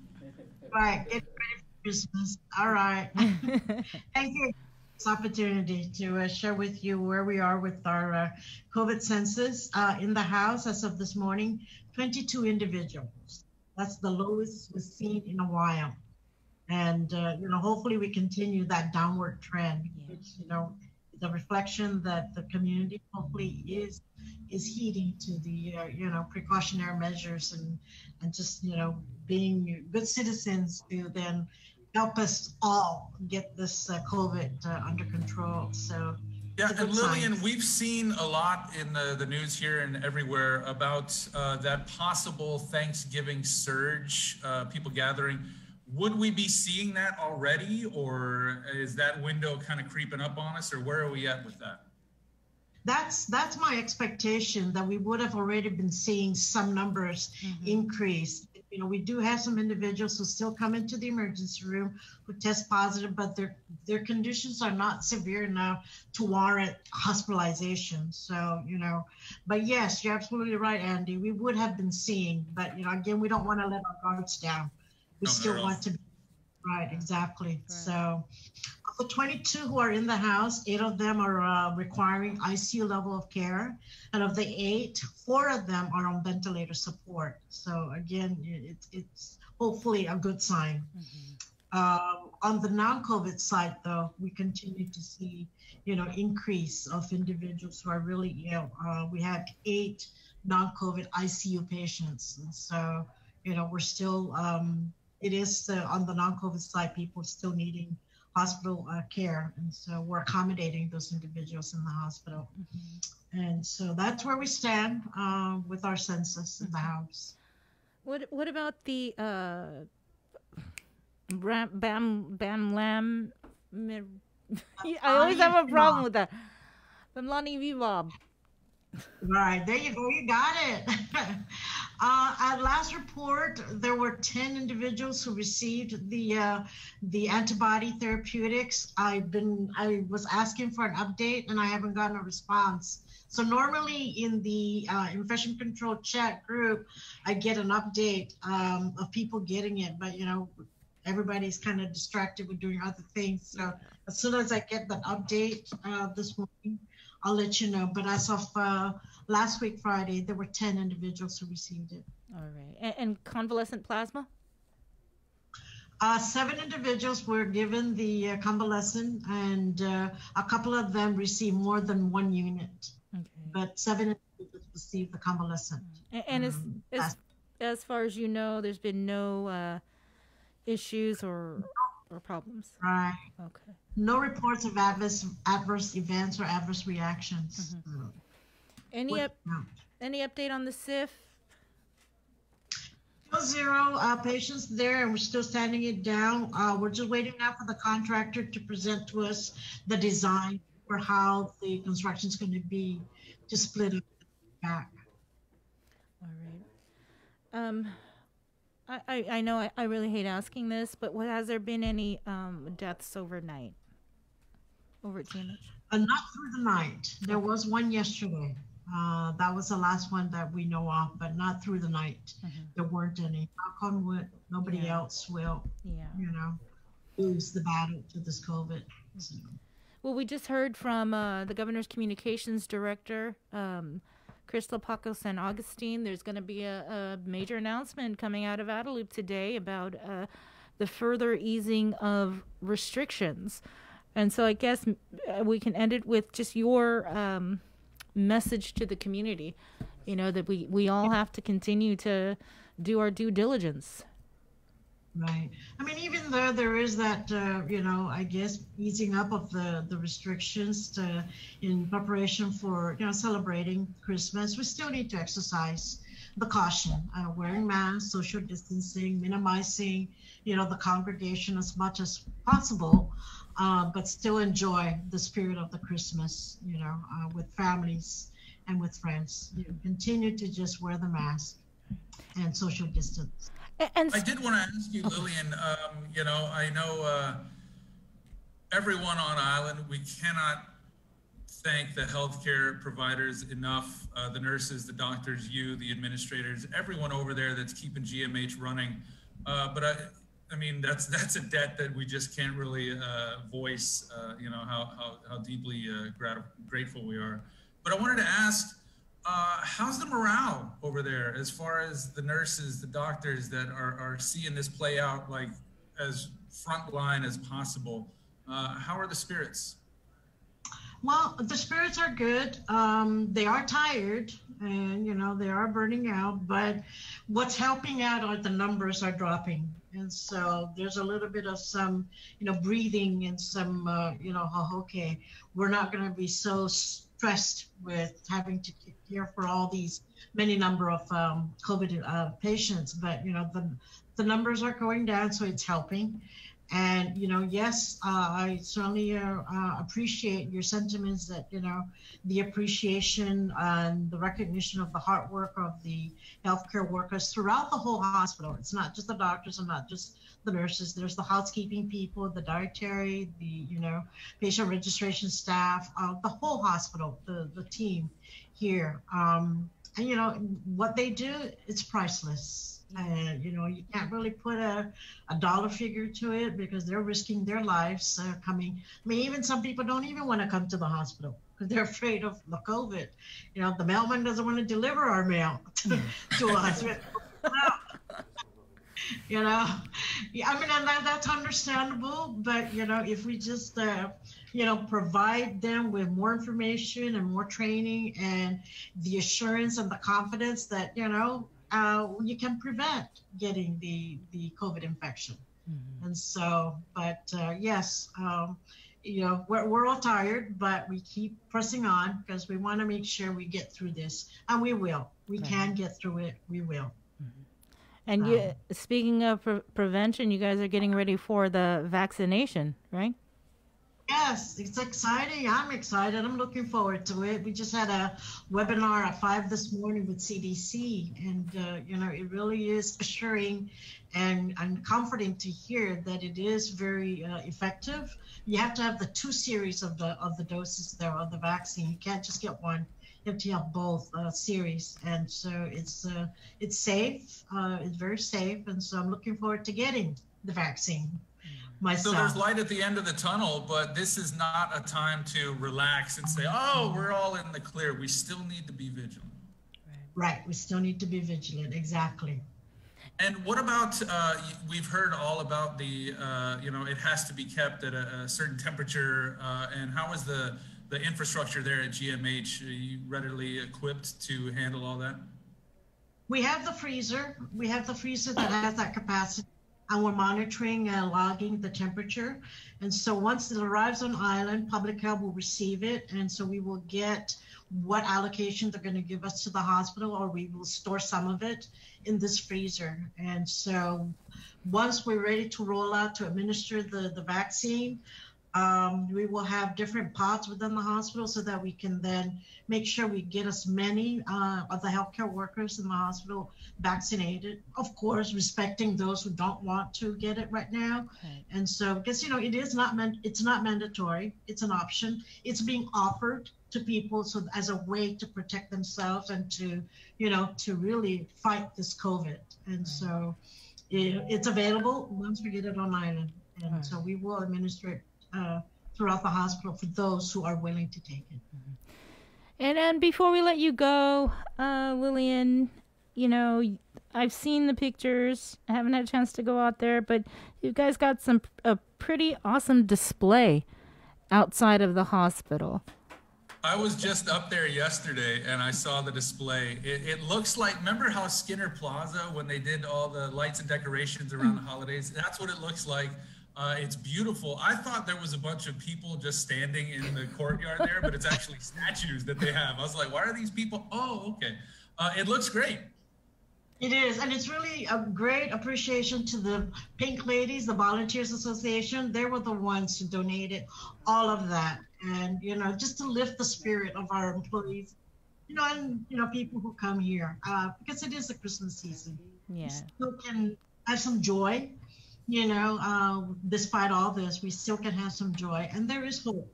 There is hope, and there is light at the end of the tunnel. And so the Volunteers Association procured all those decorations, and it was our FM guys, the team that put it up and secured them. So yes, it's a beautiful display. And just so people who are hearing about it, this isn't for people to go and congregate, right? just drive by and you can look at it. No, we don't want to come and congregate, but just to enjoy the beauty of it. All right. Thanks a lot, Lillian. Thank you too. Take care. You take care. All right. Bye-bye. Bye. All right. That was Lillian Posadas. Earlier we had the governor's spokesperson or communications director. What was that, Andy? So nice. It really does. It reminded me of the old Skinner Plaza days when they would have the Christmas festival and the lights down there. It looks great. But like you said, don't go hang out, don't go congregating there. Bring your family. If you want to kind of drive by and take a look at the lights at nighttime, I highly recommend it. And I think it's good for patients at GMH, the nurses, the doctors, to be able to look out the window and just see that, hey, man, it may be pretty brutal inside, but looking out there, a lot of the island, we fully support all the healthcare professionals. So for the volunteers to be able to give that back as just a little bit of a thank you, I think is pretty great. So thank you to everyone involved in getting that put up out there. You're right, though. In the pictures that we got, it does look like there are people hanging around that bright, lighted up Christmas tree. Because even I had to do a double take. I was like, wait a minute. What are we you're doing? not supposed to be gathered. Oh, it's a statue. Oh, well, we're going to take another break. Stay tuned for more right here on The Link. Holiday federal employees and annuitants, the open season is here. Calvo's Select Care offers a comprehensive on-island network, including GMH and GRMC. Our off-island provider network stretches across the Pacific, plus our partnership with United Healthcare provides over 1 million providers throughout the continental United States.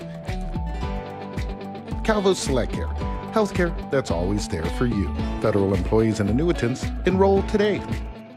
Hey kids! With the best holiday of the year approaching, KUAM has arranged a way for you to make sure Santa knows what you want for Christmas. Santa and Mrs. Claus have set up a virtual mailbox at KUAM.com with help from your friends at Dial Rent to Own. This is a chance for you to write your very own letter to Santa. Have an adult download the letter form, fill it out with your Christmas wishes, and send it in to us at letterstosanta@KUAM.com. Santa will read every letter submitted, but you may be chosen to join our Christmas Zoom party where you get to talk to the big guy himself on December 19th. If you're chosen, you will receive a special emailed invitation for you to attend the virtual fun. Stay informed with the stations and platforms of KUAM for all the details, and make sure you are being nice and not too naughty from today until Santa comes to visit. Letters to Santa is brought to you by Dial Rent to Own and all the L's at KUAM.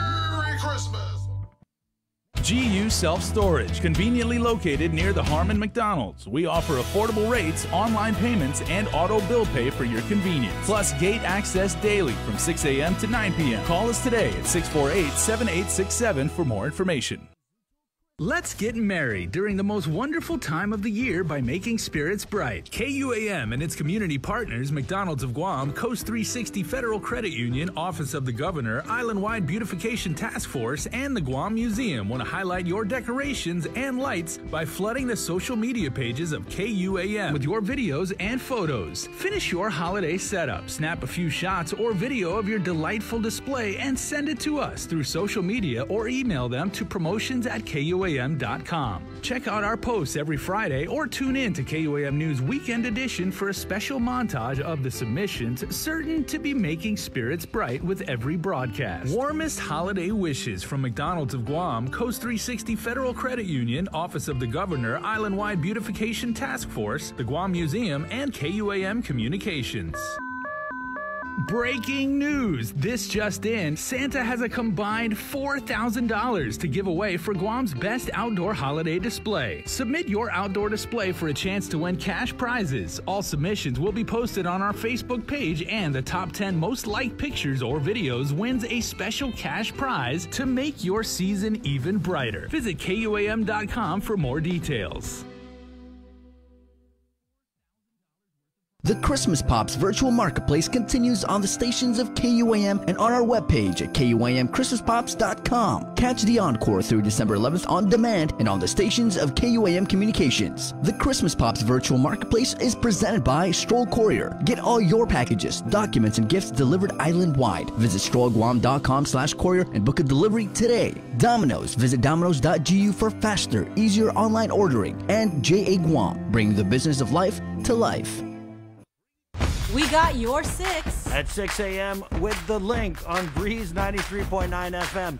Bree and I connect you with all the latest news and information you need to know to start your day. Then check back with Guam's news leader at 6 p.m. for the day's top headlines with KUAM News Primetime. From 6 a.m. to 6 p.m. and everything else in between with KUAM Digital, we got your 6.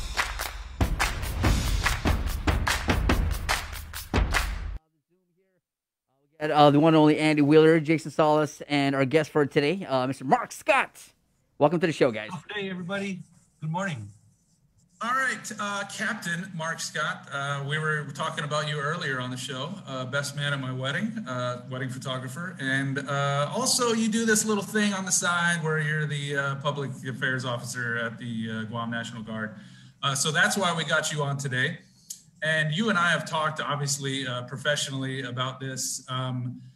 There's a lot of things happening. We just talked to Lillian Posadas from GMH. There's hope. There's light at the end of the tunnel. And with the vaccine coming down the pike, and the Guard, of course, instrumental in the distribution of that. So, I mean, this is, I guess, a quartermaster's dream here to be able to... Logistics, yes, let's get involved. So... what is the Guard's role in this vaccine rollout? Yeah, you're right, Andy. It's nice to see some light at the end of the tunnel here. In fact, I was just scrolling through some stuff a few minutes ago, and I saw an article about how the trucks are rolling out of the Pfizer facility in Michigan right now. So help is on the way. There's some photos of the actual trucks. So it's a nice feeling around this time of year to have that hope, right? That good things are to come, right?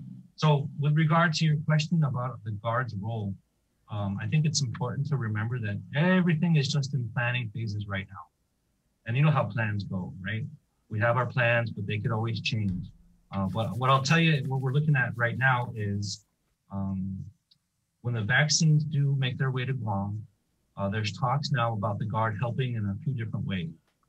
The first way will be some security at the storage facilities, where they have those cold fridges for the refrigerators for the vaccine. We'll be looking at doing traffic flow and crowd management at wherever the sites are for the distribution to the people. And then we're also looking at having our medics be a part of administering the vaccine itself. They are certified on the Army side to give us our shots, which we get. So there's just another like certification they need to get to be able to do it on the civilian side. So they're going through that process. We're looking at getting that certification so our combat medics can help administer the vaccine. And so those are the three things we're looking at right now. And that's part of the Guard's mission, is just to adapt to the circumstances, whatever they may be, whatever the government calls upon them. When we talked last time, you were saying how the Guam National Guard, first one to be activated, the governor and the command had the foresight to say, hey, we need to step up. We need to get rolling. So you guys have been at the forefront of everything needed since this began. Yeah, we're lucky here, Andy, on Guam that we're such a tight-knit community. We're a smaller community. So these relationships we have, between our adjutant general and Adelup really pay off. I mean, I'm not sure how other states would work, but, we all know each other well, and we've all known each other well for years. So things like this are a WhatsApp message away or a phone call away with people who we know. So the process was streamlined. We're ready, like you said, to respond to anything that either on the federal, the local, or the community side that we may need to help with. And we just talked to Lillian Posadas, as I said, and before we left, I wanted to ask her about the morale of the nurses and the healthcare professionals. And nobody can question the Guard's ability to step up, the willingness to serve the island community. But of course you do, these are human beings, these are men and women. And how is the morale looking over there? Yeah, like you said, we are human beings and none of us are perfect. We'll never be perfect. But I'll tell you, I keep saying this, and I truly believe in it. You got a bunch of special people here, Andy. I mean, anytime you take a group who has chosen to raise their hand and answer the call to serve, like you said, we're never perfect and we never will be. But generally speaking, right, we're all guided by these core values. Whether it's the Army side or the air side, we have these core values that we try to help each other live by. And you add that to all being from Guam, right, where we all pull our weight. We're all raised with chores. We're all connected to each other. It's kind of where this magic is created, where you have these really selfless people who work really hard in the interest of the community. And boy, I'll tell you, it's humbling to be a part of. I'm real proud to be a part of it. And just from my angle, the work that I do is it's really just a catch-up game. I'm trying to catch up to all the good work everyone's doing around me, trying to keep up. So it's a special organization, and I'm real proud to be a part of it. Yeah, and you mentioned your job there is all these different things, because sometimes when you think of the Guam National Guard, it's just one entity. But within that, I mean, you've got a unit over here doing this. You've got another unit over here doing this. You've got your combat medics getting trained and certified to do this. You've got other things that are, you've got how many different units there are, and trying to keep track of all that. So you've definitely got a lot on your plate. Yeah, it keeps me busy. It keeps me out of trouble. And I'll tell you, it blows my mind just to see how much this organization can accomplish in a day or a weekend. So you may know we just came out of our drill weekend this past Saturday and Sunday. And like you said, we're just all over the place. I'm trying to take pictures. I think I had like 16 posts on our social media over the weekend. But we'll never get tired of it. And I'll tell you, when you ask, how's the morale? I can speak for all these soldiers and airmen that are right next to me. We don't get tired of serving. It's the kind of thing that fuels itself. We see the difference it makes. We see the curve being flattened. We see the smiles starting to return during the holiday season, and it fuels itself. It's the kind of thing that, like the military is known for, just grind it out and do whatever it takes. Yeah, I mean, you guys are going to step up and accomplish the mission however you see fit. But of course, that does come with a little bit of cooperation from the community. So what would you like the community to know about what the Guard is doing and how they can help? Yeah, the first thing I'd like to say to the community is thank you. Thank you so much for your support, your continued support. We're seeing the numbers. Of course, our condolences to those who we continue to lose because of this nasty pandemic, but overall the trend has good results. And thank you so much for that, for seeing, lower testing positive and stuff like that. It means the world to us that all of our efforts are going to good use. helping the cause. So thank you so much. Really, our main message, Andy, to the community is just that of gratitude. We are here to serve you all, of course. And when those thank you letters come back from the quarantine facility, for example, or drivers wave to us, to our folks who are out on the road, little comments on our Facebook post that say thanks and keep it up. Really, it means the world to us. And we just like to say thank you in return. Hey, Mark, this is Jason here, man. I can so appreciate, what you've done and what, the guards, like Andy said, very appropriately, unwavering commitment to the community. And your comments, I mean, they were professional, they were humble, they were collegial. They demonstrate your ability to, stand in the face of adversity. And that's all fine and well. But there was a little event this past weekend, which I know really galvanized and really had the esprit de corps of the troops over there. And you guys actually wasted no time whatsoever in letting us know that you guys were all about go Army, beat Navy. And I know this weekend was drill for you guys. So the game kicked off at 6 a.m. right here on KUAM TV 11. How much of Army Navy did you guys get to watch, and how was the motivation of the troops when Army pitched a shutout against those boys from Annapolis? Well, first of all, Jay, I'm surprised that wasn't the first topic of discussion, because it's obviously... We should have led with that. Well, and Andy's driving. I guess Andy's pro Navy, huh, Andy? Yeah, my dad was Navy. My brother was Navy. Come from a long line of sailors, so I had to say go Navy, beat Army. But I turned the game on and I realized, well, that's not really happening. And Mark, of course, Army did have somewhat slight home field advantage this year because the game for the first time in 77 years being played at West Point. I'll tell you, the Army always has home field advantage unless they change it to water polo because it's the ground. Of course, I'm waiting for the Army versus Navy kayak. Mark, is there an SOP in the military for officially dropping the mic? Is there an SOP, or is there is there a rank that you can attain for official mic dropper? No, but I'm sure they make some kind of acronym out of it, like the OMD. But I do want to, on a very serious note, I do want to just say thank you, because I reached out to you on Friday morning during our episode of The Link, and I was like, hey, bro, I just got an idea. Army Navy's coming up this Sunday. Do you think it would be possible, maybe if a couple of the troops, if you guys aren't too busy today, if they'd be willing to send us a few messages? Guys, we got no fewer than 6 messages from Mark within 2 hours, and it was the general. It was General Agigi, yourself, Command Sergeant Major Ron Brantley, Colonel Ronnie Delphin, a lot of the people that we work. I mean, this is the command there, and they were so fired up. They were so motivated. What does this do for the morale of the troops? Well, the morale rides high no matter what, Jay. But stuff like this just goes to show that there's always time to root for your team, right? Whether it's the Army football team over at West Point or the teams we have here working out around Guam, there's always time to show support. Like you said, General Aggie, Colonel Ron Delphin, Sergeant Major Brantley, they always find time. They always make time. Whether they go visit troops or give a little message like that to boost some confidence, it's a part of good leadership, and I think they all display that. Well, and Admiral Manoni might be hard to get a hold of maybe for the next couple days, for you guys. So we'll see. Yeah, and may not take your call. It's funny, Jay, because we were super busy. None of us got to watch the game. We started at 04:45 with PT, and we're all working by the time the game starts playing. So all I did was I kind of stormed into the general's office and I bothered Colonel Delphin. I'm like, hey, you guys, I need you for 30 seconds. All I needed to do is say 4 words, right? Go Army, beat Navy. And they were all down. Yeah, I went to school with Ronnie, and I know he's a big football fan anyway. So, shout out to Ronnie Delphin, Sanchez class of 1990. So, yeah, that was fantastic, though, Mark. Thanks a lot, man. Anytime.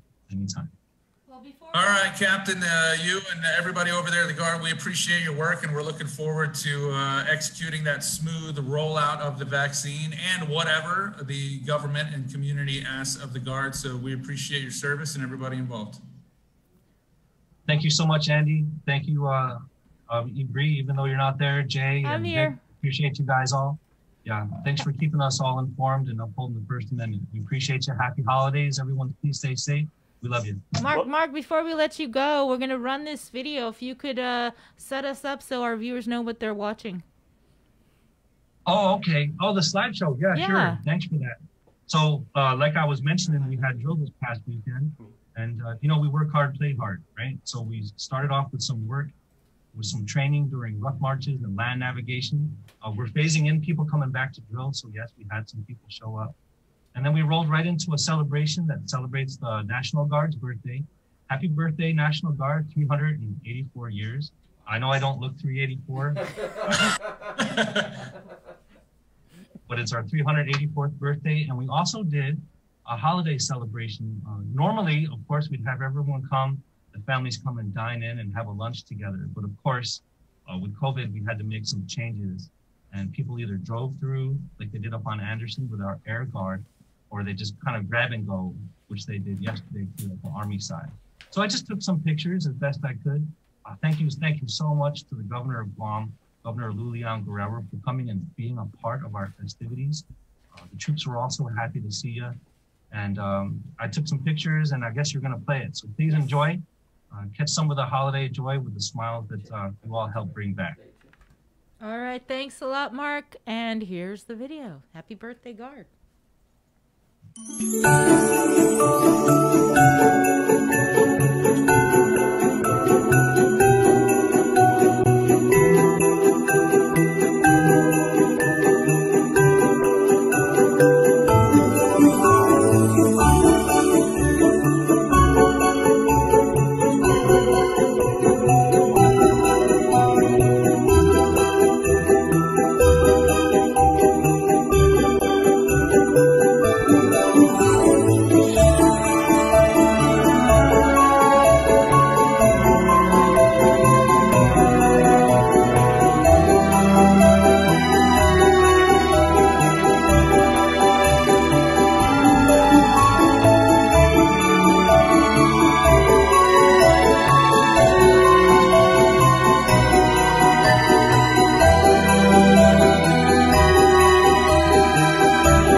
During the most wonderful time of the year by making spirits bright. KUAM and its community partners, McDonald's of Guam, Coast 360 Federal Credit Union, Office of the Governor, Island-Wide Beautification Task Force, and the Guam Museum want to highlight your decorations and lights by flooding the social media pages of KUAM with your videos and photos. Finish your holiday setup, snap a few shots or video of your delightful display, and send it to us through social media or email them to promotions@KUAM.com. Check out our posts every Friday or tune in to KUAM News Weekend Edition for a special montage of the submissions certain to be making spirits bright with every broadcast. Warmest holiday wishes from McDonald's of Guam, Coast 360 Federal Credit Union, Office of the Governor, Island-Wide Beautification Task Force, the Guam Museum, and KUAM Communications.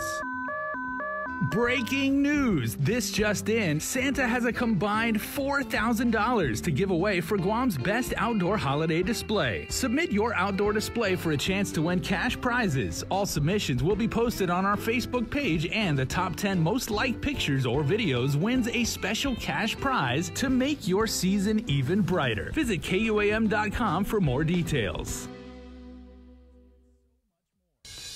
Holiday federal employees and annuitants, the open season is here.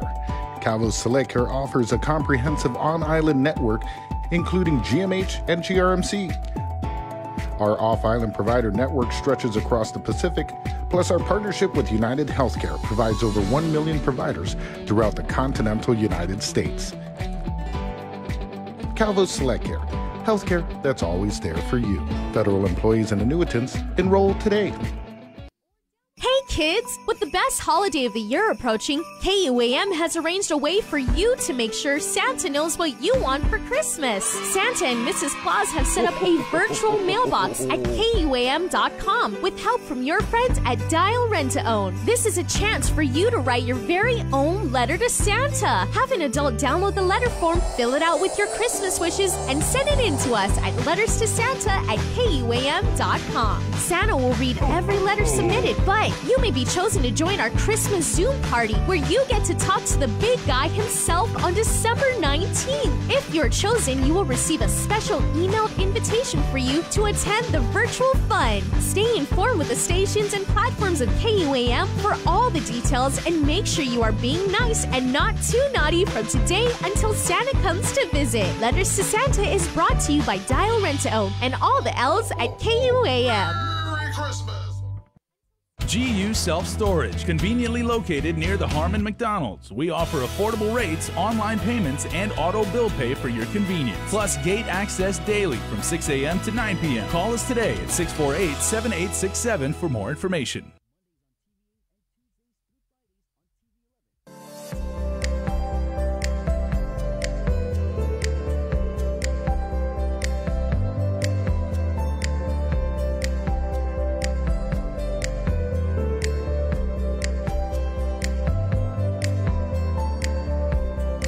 We got your 6. At 6 a.m. with The Link on Breeze 93.9 FM.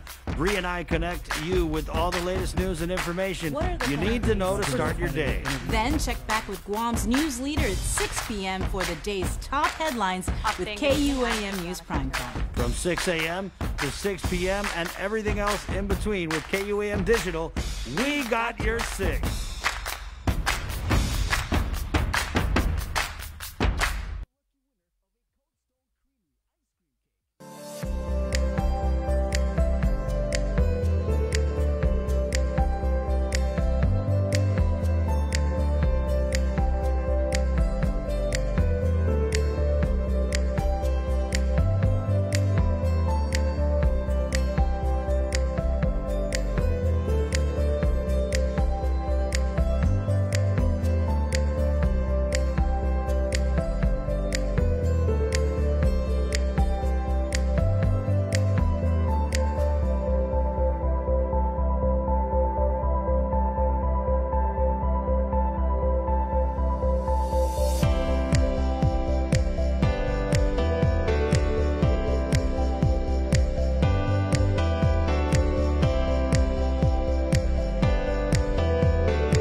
Of course, you have to have Eric Borja jump on the show here. Christmas time. The Link being brought to you by Calvo Enterprises and I-Team-E, and we are back. And joining us from the Zoom room, we have Jack Hattig. He is the administrator of the Chamorro Land Trust Commission. Good morning, Jack. Buenas, Hafaday Sabrina, Hafaday everyone at KUAM, and Hafaday Guam. Hafaday, we have some good news, right? The governor, she signed a bill into law regarding the Chamorro Land Trust Commission. This hopefully puts an end to all of the legal business that the CLTC has been confronted with over, the past year or so. So if you could just kind of give us a rundown of what happens now. Absolutely. Thank you very much. So Bill 419-35 was signed into law last week by the governor, making it Public Law 35-112. And the reason why this is a significant piece of legislation is it does, as you stated, Sabrina, really answer the settlement agreement between the U.S. Department of Justice and the Chamorro Land Trust Commission. And one of the things that the impacts is it really provides that this is a land restoration program for the people of Guam. And it made some very important and significant changes in terms of the qualification. So now it is not just based on, being Chamorro or native Chamorro or being born on Guam, with American citizenship. It's really more based accurately on whether you owned a property between 1898 and 1968, or whether you even ranched or farmed or occupied property that was taken away by the United States government. And so with that clarification, now more people, matter of fact, the eligibility can be expanded to more people. So we give our people an opportunity to experience the great Chamorro dream that is land ownership and hopefully home ownership. And for those that want to farm, agricultural, opportunities for them. Mm-hmm. So where are you guys with operations over at the Chamorro Land Trust Commission? I know you guys were shut down a couple weeks ago, I want to say, after a positive case over there. So where are you guys now? Well, we have been in operation back since November 30th, I believe we began operations again. So we were shut down for about maybe a week to decontaminate our offices and make sure that none of our employees were experiencing any symptoms. So we did that in conjunction with public health policies. So we opened back up on November 30th, but we are operating based on the governor's executive order by appointment only, and 25% of our capacity, according to that last executive order.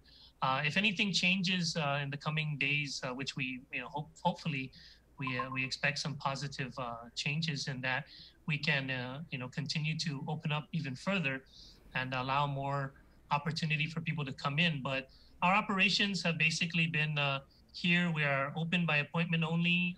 We have email addresses that we sent out so that you can make those appointments via email. We do have people answering phones here in the office. And so we're trying to set those things up. So that's currently what we're trying to do operationally. Okay. So just getting back to the bill, is there anything else that our new public law that people need to know about the settlement? Yes. There are fundamental things that they do need to understand, and the main thing that we're trying to get out is we're trying to do two things, right? And I'm gathering all the information and recommendations necessary to give to the commission, because the commission really needs to be the one to, according to the law, they need to be the one to make the necessary changes in any of our policies, sub-regulatory policies and procedures. So that's what we're trying to do right now. We're gathering all this information. The compiler of laws is putting this into the GCA. So we're trying to get the final, we're working right now from the bill, but we'd like to get the final implementation in the compiler of laws so that we can have the actual GCA right there. So that the first thing we need to do is really to help people understand what those qualifications are. And basically, we're going to follow the law, and it states that you need to be qualified based on some documents, some evidentiary documents that you either owned or farmed or occupied land. To the best of your knowledge, provide those documents. And if you provide those documents in addition with the application and your birth certificate proving that you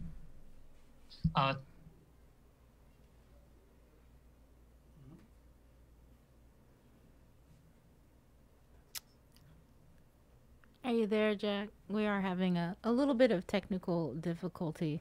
We are talking with Jack Hattig. He is administrator of the Chamorro Land Trust Commission. Are you there, Jack? Yeah. Sorry, Yes, you broke up a I'm little here. bit. You were just talking about trying to make sure that the community understands who qualifies, I believe. Yes, that's correct. We're Yeah, just trying Jack, to- I wanted to ask you about current or eligible landowners, if they need to do anything to kind of get up to spec, so to speak, or is it just kind of grandfathered in, or how does that work? Well, when we reviewed the law, none of the leases that were approved prior were affected, to our knowledge, were affected by this. So the leaseholders are pretty much they're okay. They're going to be operating as normal as the previous part of the law. This applies to leases that are effectuated after January 1st of 2021. So that's what we're working with our legal counsel, obviously, and we're working with the commission to make sure that the new process, new applicants that come in and new lessees that come in understand that they are now subject to these new regulations. All right. Was there anything else, Jack? I think it's very important to if you are interested, if you are eligible, right? If you're interested in knowing whether you're eligible and what the requirements are, contact the trust. Please contact us. Our number is 649-52. I'm sorry. Let me get this right. I want to make sure it's 5263 extension 815. So that connects us. That will connect you to anybody here at the Land Trust. So once again, 649-5263 extension 815. Please call. Give us a call. We're here to help you to explain whether you are eligible, to explain the process. We're also going to be developing a kind of like a pamphlet on the changes. So we'll be able to reproduce that pamphlet and give that pamphlet out. And also we're going to be putting it on our website. So if any of you would like to visit us, right, at www.dlm, because we're still under the Department of Land Management's server, you can visit us at dlm.guam.gov, and you'll be able to click on Chamorro Land Trust. You'll be able to see, we're going to put the legislation on there so that you can read it, you can download it, you can have it with you, you can ask questions. Our email address is also there on the website, so you can contact us, and we'll be more than happy, like I said, to be able to sit down with you. Either we can sit down with you in person if you make an appointment, or you can do it virtually. We have our land agents ready to meet with you via Zoom or Google Meet, or we can do it over the phone. So we're really here to help you out. All right. Thanks a lot, Jack. Merry Christmas to you and everybody over there at the Chamorro Land Trust Commission. Once you get the pamphlet ready and you post it online, make sure you shoot it over to us, and we'll make sure to share it with all of our viewers and listeners. Absolutely. Absolutely. We're going to shoot it out to all the media outlets and everybody to get maximum exposure, and also our partners at KGTF, because this is a public service. So Merry Christmas and Happy Holidays to all of you. Please stay safe in the pandemic, obviously, and we wish you nothing but the best. All right. Merry Thanks Christmas to you too, Jack. And we went to UOG back in, 94, 95, and you have not aged a day. I don't know what this is, but keep it up, man. Thank you so much again, Andy. God bless you. All right. Good seeing you. All right. Well, we had a big show today. Wow. I wanted to thank Vic and Andy for coming on. Thank you guys so much. You know, Chris is, like I said, Chris is on vacation. He's all right. He's just spending time with his family, but it's okay. The A-team is in the house. Well, we're more the B team now, I guess. Chris and you and Sabrina, you guys are the A team. Vic and I, we fill our role, but like I said at the beginning of the show, that's the beauty of KUAM and being a part of this team, this family, is that when the need is there, you guys step up, man. From the top on down to the bottom of the company, everybody does their part, and it's great to be able to contribute. Like I said, I felt pretty useless just doing my show from home, so being able to contribute is a good feeling, and being part of this team, man, is a pretty dang good feeling. I also want to add that, I think being a part of this team is such an awesome thing, because KUAM is such a versatile and such a group of individuals that can adapt to anything. And, when we went into, when COVID happened, what was going to happen? You guys started this. I mean, I used to do the show in here with just 2 monitors. Now I'm looking at like 18 monitors up in here. It's different, it's a different feel. Like everywhere I look, it's a camera, but it's I guess it's the direction we're heading. And it's just a beautiful idea that we've adapted so fast, and we're rolling with it. So thank you, Bree, Jason, Joe Sir. It's just an awesome team here to work with. So you know what? All the time that Vic was actually saying that, you guys are going to get to know our online community really, really well. I'm sure Andy and Vic and Mama Bear, once again, Debbie Davis from Bardstown, Kentucky, is saying, miss Chris today. Hope he has a good time with his kids, but have a great day. Jace, Bree, Joe Sir, Vic, Andy, and all on Guam. Continued prayers and love. And remember, she said that Kentucky just got their vaccines today. So Debbie, please keep us up to date with what is going on there. We want to know. I don't know about you guys, but I never got to tell my story. I am super, super sore today. Andy would appreciate this as a car guy. I had a flat tire yesterday, Andy, so I had to change my tire, and I was wearing I haven't exercised in 8 months, man. I've been on total lockdown. So I changed my tire out in the hot sun at 2 in the afternoon, and I was wearing one of those thick cloth masks. Dude, I was breathing hard, man. I was like, whoa. I have never heard someone being sore after changing a tire. My thighs are killing me today just from, from working the jack. We're very proud of you, Jason. Our bull boy is growing up, and he's an independent boy now, so yay. Did you put on the donut, or was it like another regular? No, and then I had to put the donut on, so I did that. Then I drove to the tire repair place and let the professionals do it. But yeah, I took off the flat tire like myself, like a big boy, and then put the donut on. And yes, today my quads, hamstrings, and thighs are quite sore. All right. But what do you got to say? Sometimes warriors got to know when to cry.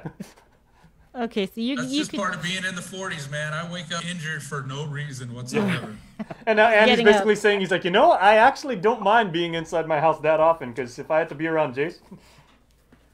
Yeah, that'll be another show. So this will all continue tomorrow. All right, guys. 1 down, 14 to go, boys. There we go. But before we go, we had Crystal Paco San Augustine, the communications director, on. There's going to be major announcements coming out of Adelut today. The governor's going to be signing another executive order. The special video message is going to come out. But as a preview, she did let us know that there will be further easing of restrictions, conservative easing of restrictions that do relate to social gatherings. The current limit is 5. But as Crystal said earlier, there will be conservative lifting of social gathering limits, particularly for outdoor dining, for church and retail establishments. What we will not see any changes to is to bars and indoor dining. There will be no easing of restrictions for those particular issues. Again, no easing of restrictions for bars. They will remain closed, as well as indoor dining. There will be no changes. Once that executive order comes out, the press release, the videos, of course, we will share it on our social media. But we're going to leave you with Vic. Joe Guam. Blue Christmas. Joe's rendition of Blue Christmas. Holiday Cheer by Guam Windward Memorial. Thanks, everybody, for watching, listening, streaming, and we'll see you tomorrow. Catch the holiday soundtrack starting December 1st through January 5th. You'll be treated to an all-day festive playlist only on Breeze 93.9 FM. Also streaming on KUAM.com and the KUAM mobile app. Let's spread joy and holiday cheer this season. Holiday soundtrack brought to you by Domino's. Visit Domino's.gu for faster, easier online ordering.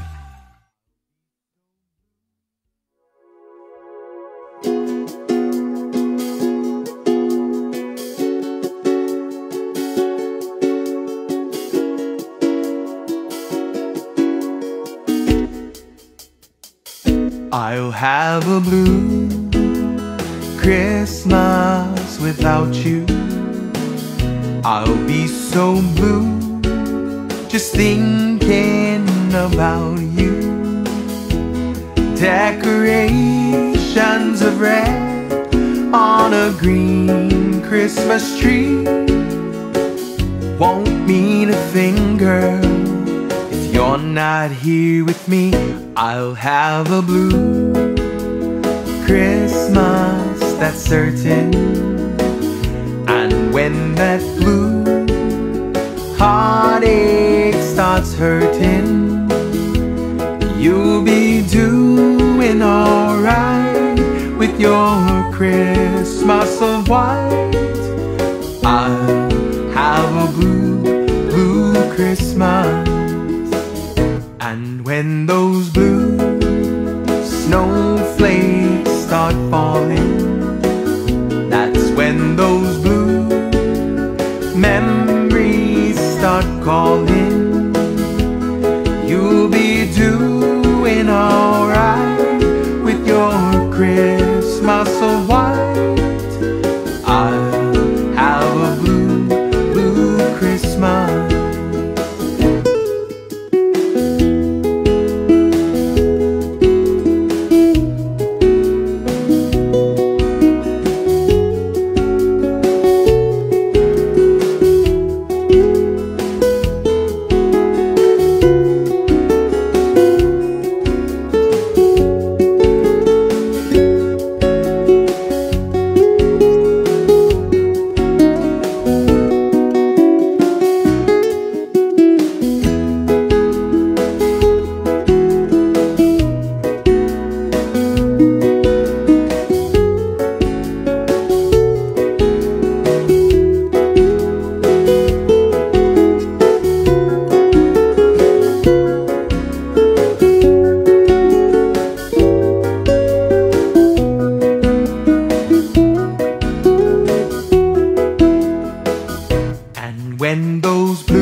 start calling